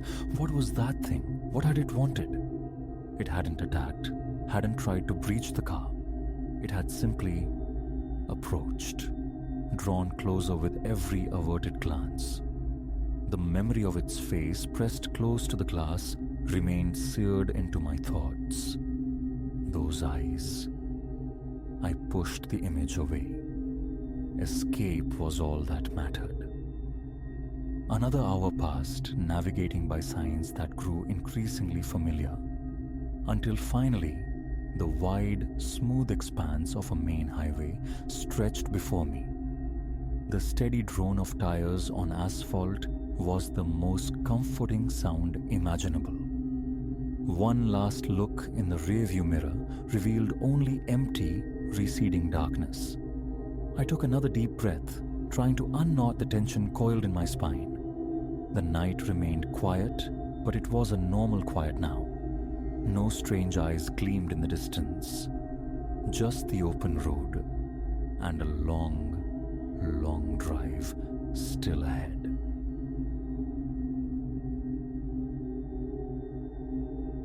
A slick film of perspiration clung to Elias as consciousness clawed its way back, his pulse a frantic drum against his ribs.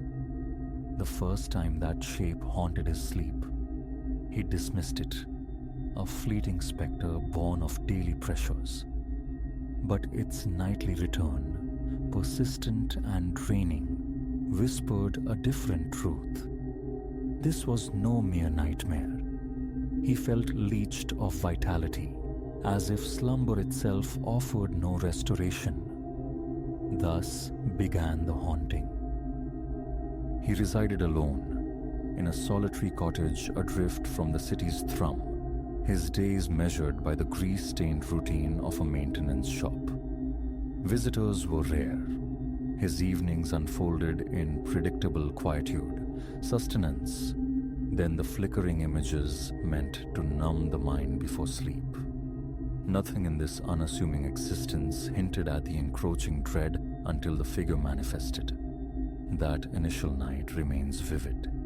Elias stood within a passage steeped in shadow. The weeping stone walls slick with perpetual damp, the air thick with the scent of cold earth. His breath hitched, ragged puffs in the oppressive stillness. A glacial chill prickled his skin, though the darkness ahead remained impenetrable. Then, movement. A form at the corridor's far end, swathed in a lightless cloak, hood drawn low. It drifted, ethereal, across the unseen floor, a silence profound marking its passage. No footfall, no rustle of fabric, just a slow, inexorable glide.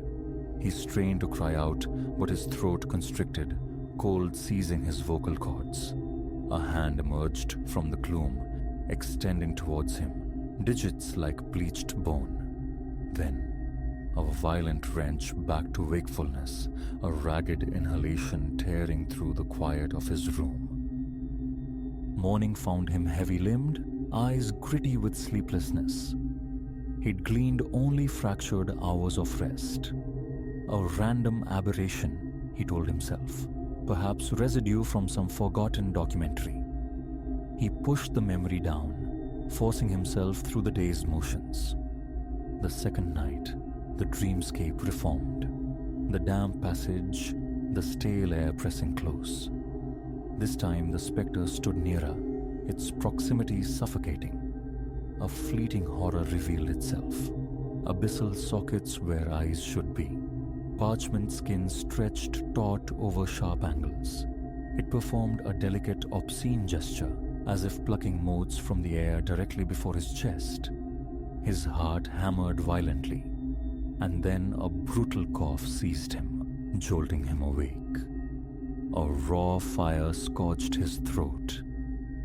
For agonizing seconds, breathing was a desperate struggle.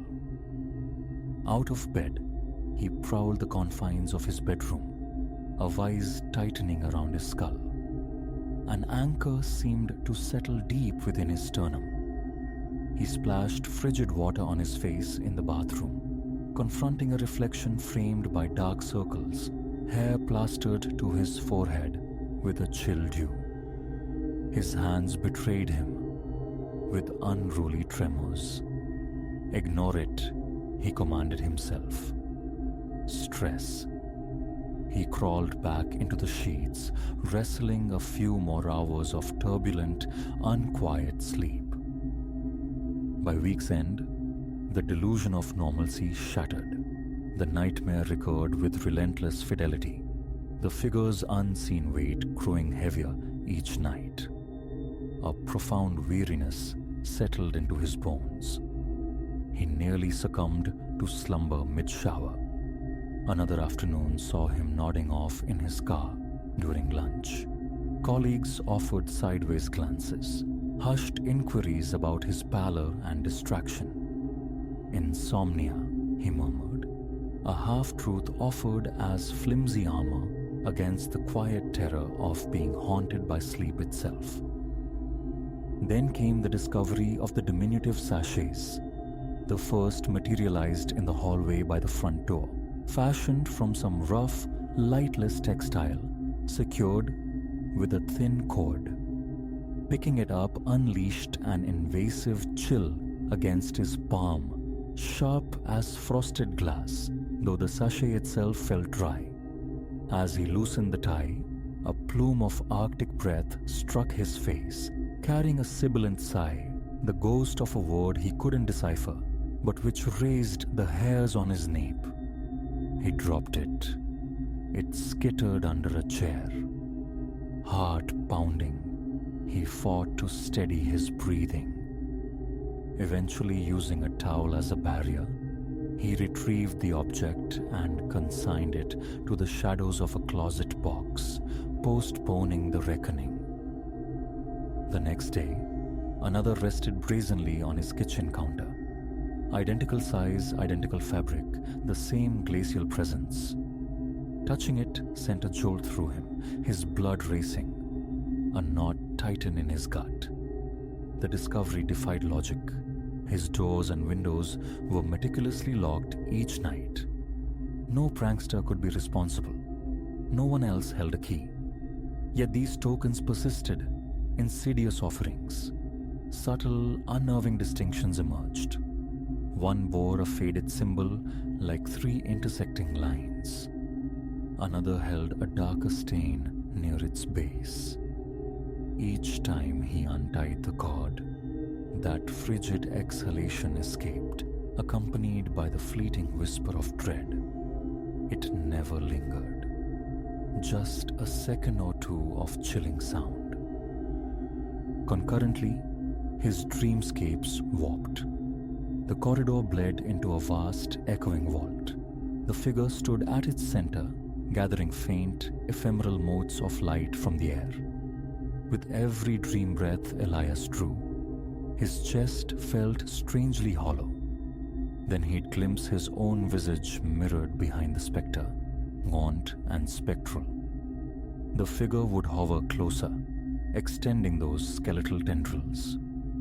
He'd be jolted awake into a sweat-soaked reality, his heartbeat a deafening cadence in his ears, muscles aching, thoughts sluggish and clouded. Answers became imperative.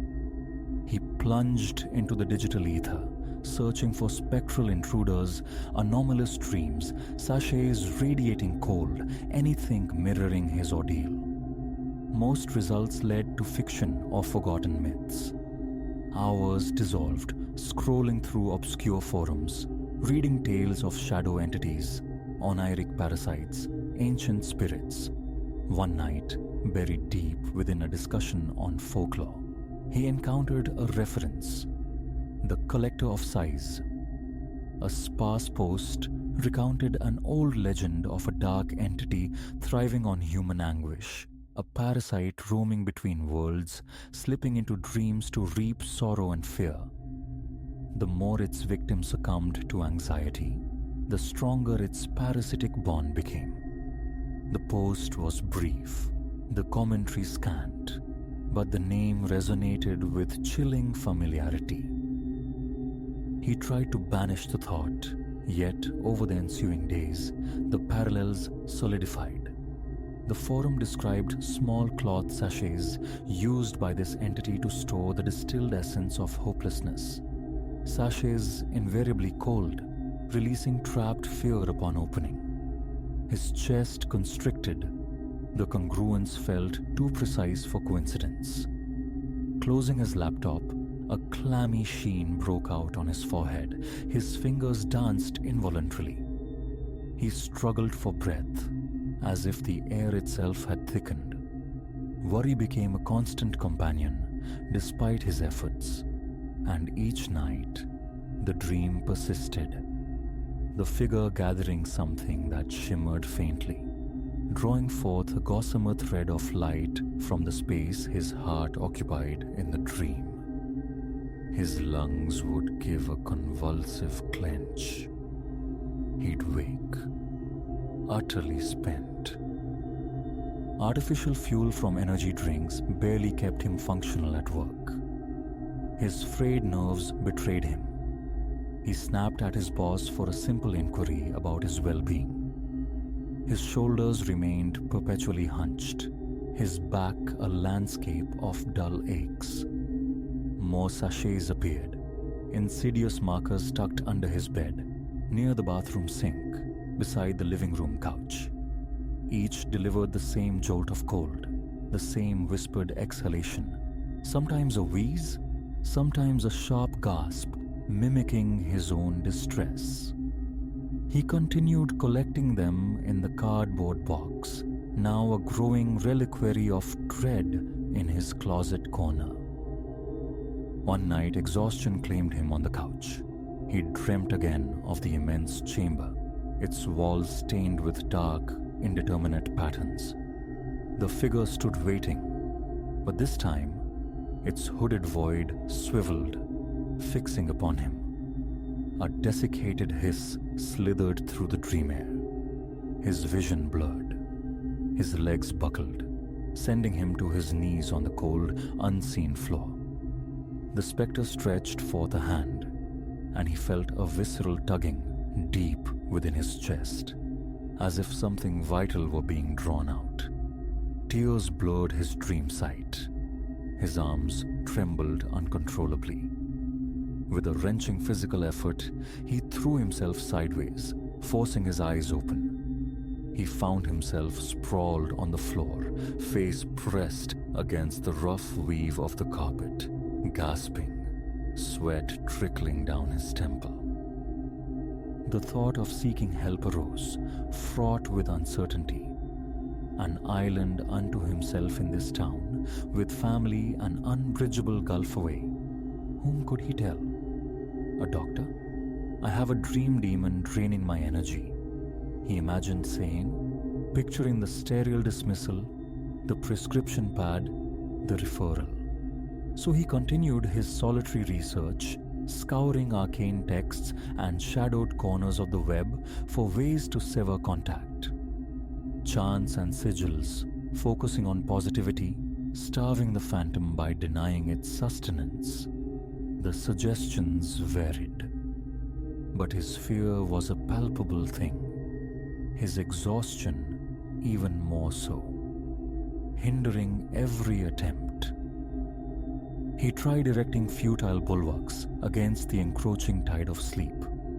Loud music, mindless videos, mundane chores. Yet, the moment his eyes closed, his thoughts inevitably drifted to the figure, the nightly anticipation a slow poison. Even during the day, Intrusive shards of nightmare pierced his consciousness. The damp corridor, the reaching hand. His own hands would shake, fumbling objects. The persistent hollowness in his chest intensified. Then, a chilling pattern emerged. The sachets weren't random. They materialized after days steeped in worry. A stressful incident at work, a bout of anxiety. These seemed to summon a new token, left on a table or chair like a grim receipt. He realized with dawning horror. The collector was feeding on his anxiety, harvesting his dread, and each sachet was a vessel containing the captured echo of his own panicked breaths. His nights descended further into torment. He fought sleep, forcing himself through repetitive shows until the early hours, eyes scraped raw, thoughts adrift in a haze. Eventually, oblivion would claim him, usually around 3 odd a.m. He'd jolt back to consciousness hours later, slumped on the couch or at the kitchen table, gripped by a weariness that seeped into his marrow. Every morning began with a pounding heart, a parched mouth, limbs like lead. He took to murmuring affirmations, coaching himself towards defiance. It's not real. It can't hurt me if I don't let it. Mantras devoid of conviction. The next descent into sleep proved their hollowness. The corridor, the chamber. They waited, and the figure felt different now, gaining substance, a dreadful tangibility. It would lift one of those sachets and seem to decant a faint vapor into it, vapor that drifted directly from his dream self's chest. His own breath would stutter, catch. He'd wake choking, strangled cries dying in his throat. Desperation spurred him to action. He gathered the grim collection from the closet box, stuffed them into a trash bag, and drove miles away to a remote dumpster. He hurled the bag inside, slammed the heavy lid, and sped away, a fragile hope flickering within him. That night, he prayed for emptiness, for absence, but a dream returned, relentless. And in the morning, mocking his efforts, 2 new sachets lay upon his bedside table.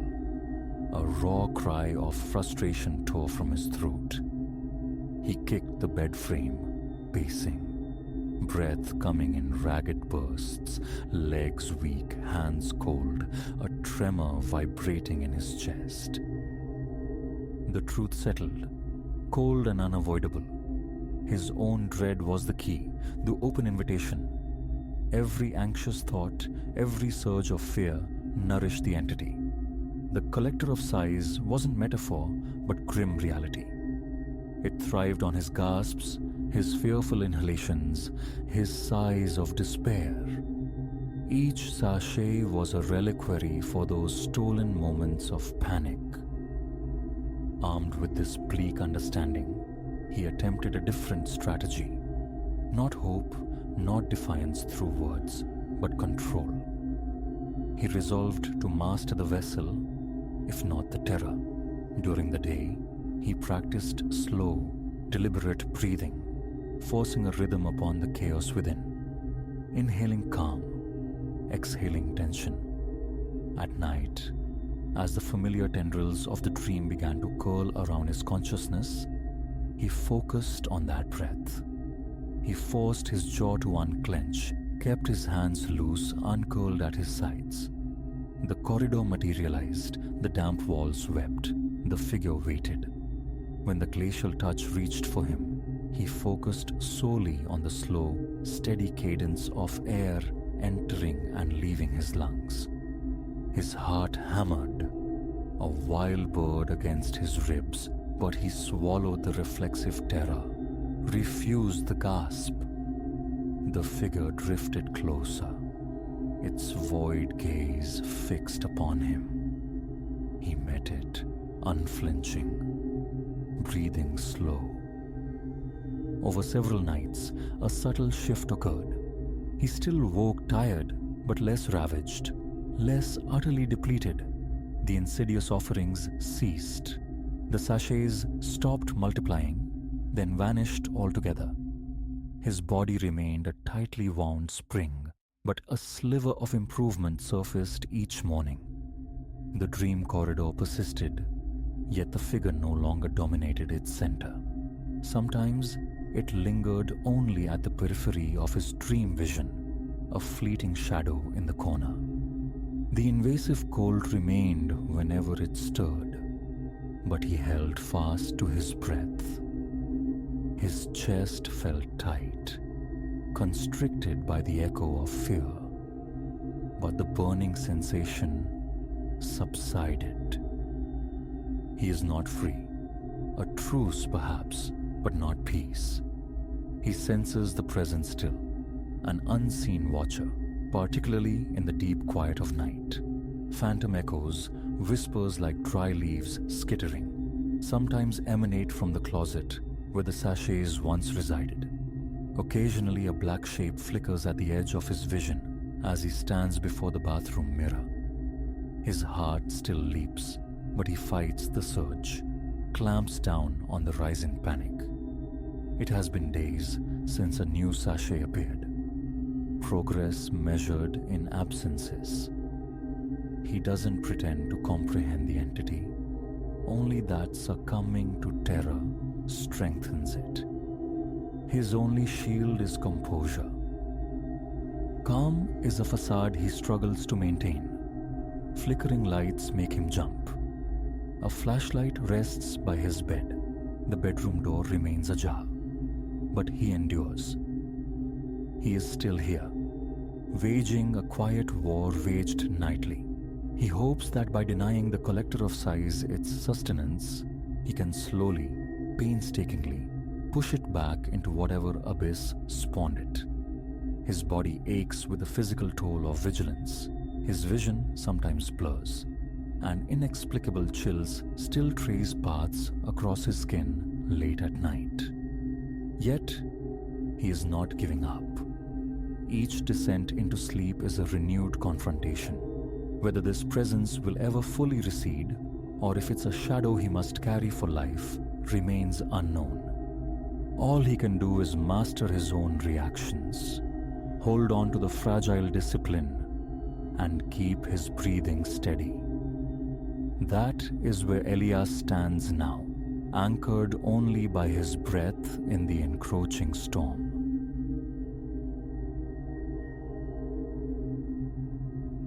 The dry percussion of fallen leaves under my tread fell silent.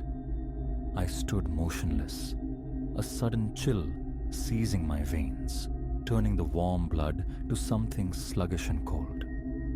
There, stark against the loam of the clearing where my meager camp stood sentinel, impressions defiled the earth, footprints fresh and undeniably alien to my own passage.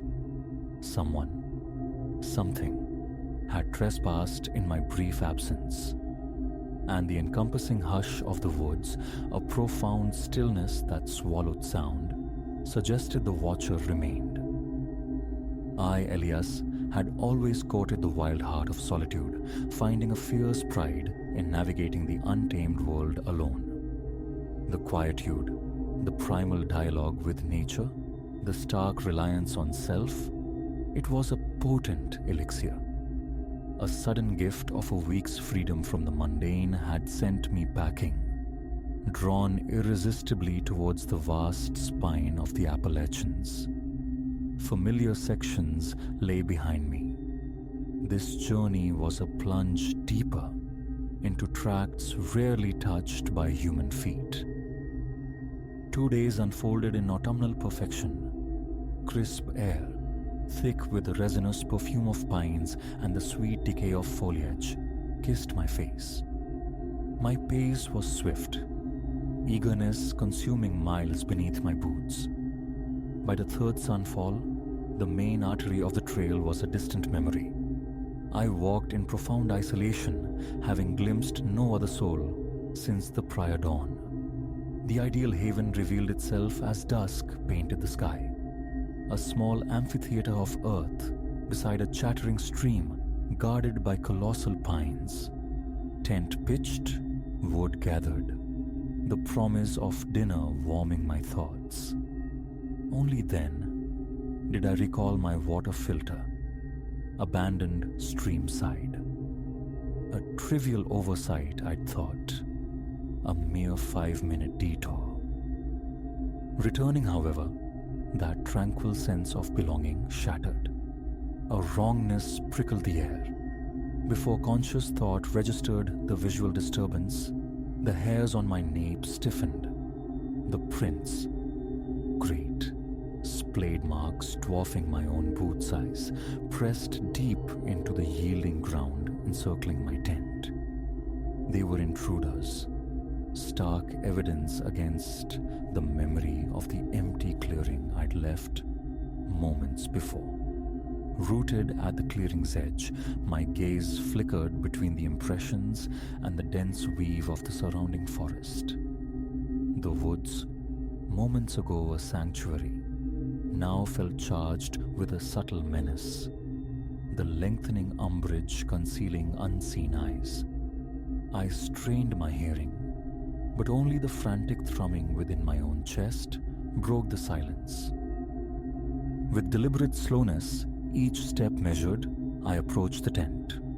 At first glance, nothing seemed amiss. Then, my pack.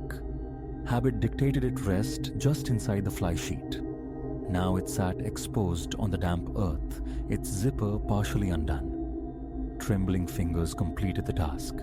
A gasp hitched in my throat. My provisions gone. Every dense energy bar, each vacuum-sealed meal, the very trail mix painstakingly assembled, vanished. Viscid panic began to clot my thoughts. 2 days' hard trek separated me from the nearest settlement, foodless. Yet, that stark reality paled beside the immediate terror. The thief, the visitor, might still linger. The notion of summoning aid surfaced only to founder on the remoteness. No signal penetrated this deep wilderness. My emergency beacon lay dormant in my pack. But did fear qualify as an emergency? I was unharmed, merely terrified. As true darkness began to bleed into the woods, the choice became unavoidable. Brave the lightless forest now, risk becoming utterly lost, or endure the night here, acutely aware of another presence, sharing the dark. Ultimately, the dread of the unseen path in pitch blackness eclipsed the fear of the known, yet unseen, intruder. I would stay. Sleep, however, felt like a distant country. I fed the fire, coaxing it into a brighter, bolder circle of light, a pitifully small defense against the pressing, tenebrous immensity of the forest. Each twig snap, every rustle of unseen life in the leaf litter sent jolts through my system. My hiking knife lay heavy in my hand, a meager talisman against whatever lurked beyond the firelight's reach. Through the long hours, imagination spun wild tapestries of dread, a bear of uncanny dexterity, a desperate fellow traveler driven to theft, or something else, something far older and less natural. Drowsiness must have claimed me, for I awoke with a violent start, adrift in disorientation. The fire had collapsed to pulsing embers, casting the world in profound blackness. For a fleeting second, memory failed. Where was I? Why this suffocating fear? Then came the sound. Footsteps, measured and slow, deliberately circling the perimeter of the clearing. I surged upright, my heart hammering against my ribs, a frantic drumbeat threatening escape. My fingers fumbled for the flashlight, clumsy with tremor, sending it skittering away. The footsteps paused. Hello, The word emerged pathetic, a thin thread of sound. Is anyone there? Silence answered. Not mere quiet, but an absolute void of sound. No nocturnal insects, no sigh of wind through the pines. The entire forest seemed to hold its breath. Then, a voice low and rough as grinding stones scraped the air from just beyond the dying fire's glow. You shouldn't be here. I scrambled to my feet, spinning, trying to locate the source in the oppressive dark. Who's there? What is it you want? A chuckle answered, devoid of warmth, utterly cold. Want? I want you gone. This forest is mine. Your presence is a trespass. I'm sorry, I managed, hating the quaver that betrayed my terror. I didn't realize. I'll leave. First light, I promise. Another dry chuckle, closer now. Morning? No. You leave now. Movement stirred the shadows. A figure detached itself from the gloom, stepping into the fading ember light. Impossibly tall, unnervingly thin, it resolved into something profoundly wrong. Humanoid, yet stretched, attenuated. Arms too long, dangling past its knees like broken branches. Its face remained obscured beneath the brim of a wide hat, but twin glints reflected the embers. Eyes. What are you? The question escaped as a ragged whisper. It tilted its head, the motion jerky, unnatural. I am the keeper of this place, its guardian. I ensure your kind stays out. It advanced a step. I stumbled backward, tripping over an exposed root, falling heavily. Scrabbling away on the damp earth, I watched it approach. Please, I gasped, the word torn from my lungs. I'll go. Just let me gather my things. I'll leave this instant. It halted, seeming to ponder. No, you leave now, precisely as you are. Consider your possessions forfeit, payment for your intrusion. A desperate urge to argue, to plead for the beacon at least, rose within me. But the figure's very posture, the way the shadows seemed to cling and writhe around it, screamed that negotiation was folly. I hauled myself upright, legs trembling so violently they barely supported me. Okay, I'm going. Which way is the trail? It pointed, a long skeletal finger extending from its sleeve, stretching impossibly far. That way. 2 miles. Do not stop. Do not look back. And never return to these woods. I nodded, mute with terror, and turned, forcing my legs into motion in the indicated direction. Every instinct shrieked to run, yet some deeper knowledge warned against it. How long I walked, I cannot say. Time dissolved in the consuming darkness and fear. I stumbled, fell, rose again countless times, my hands and knees scraped raw and bloody. But I didn't stop, didn't dare glance behind me. Just as exhaustion threatened to buckle my legs completely, I saw it. The faint, worn ribbon of the main trail. Relief washed over me, hot and stinging like tears. The moment my boots found the packed earth, I ran. Ran until my lungs burned like acid and phosphans danced before my eyes. Ran until the first alien sign of human passage appeared. A weathered trail marker, then, blessedly, a small gravel parking lot. A solitary vehicle rested there, an old pickup. An elderly man, Silas, was climbing out, likely preparing for an early hike. He took one look at my state, wild-eyed, smeared with dirt and blood, clad only in a t-shirt and shorts against the pre-dawn chill, and his withered face registered shock. Good Lord, son, what in blazes happened to you? My mouth opened, but the words wouldn't form. How could I articulate the night's horror? What would he believe? Finally, I managed a croak. Got lost. Walked all night.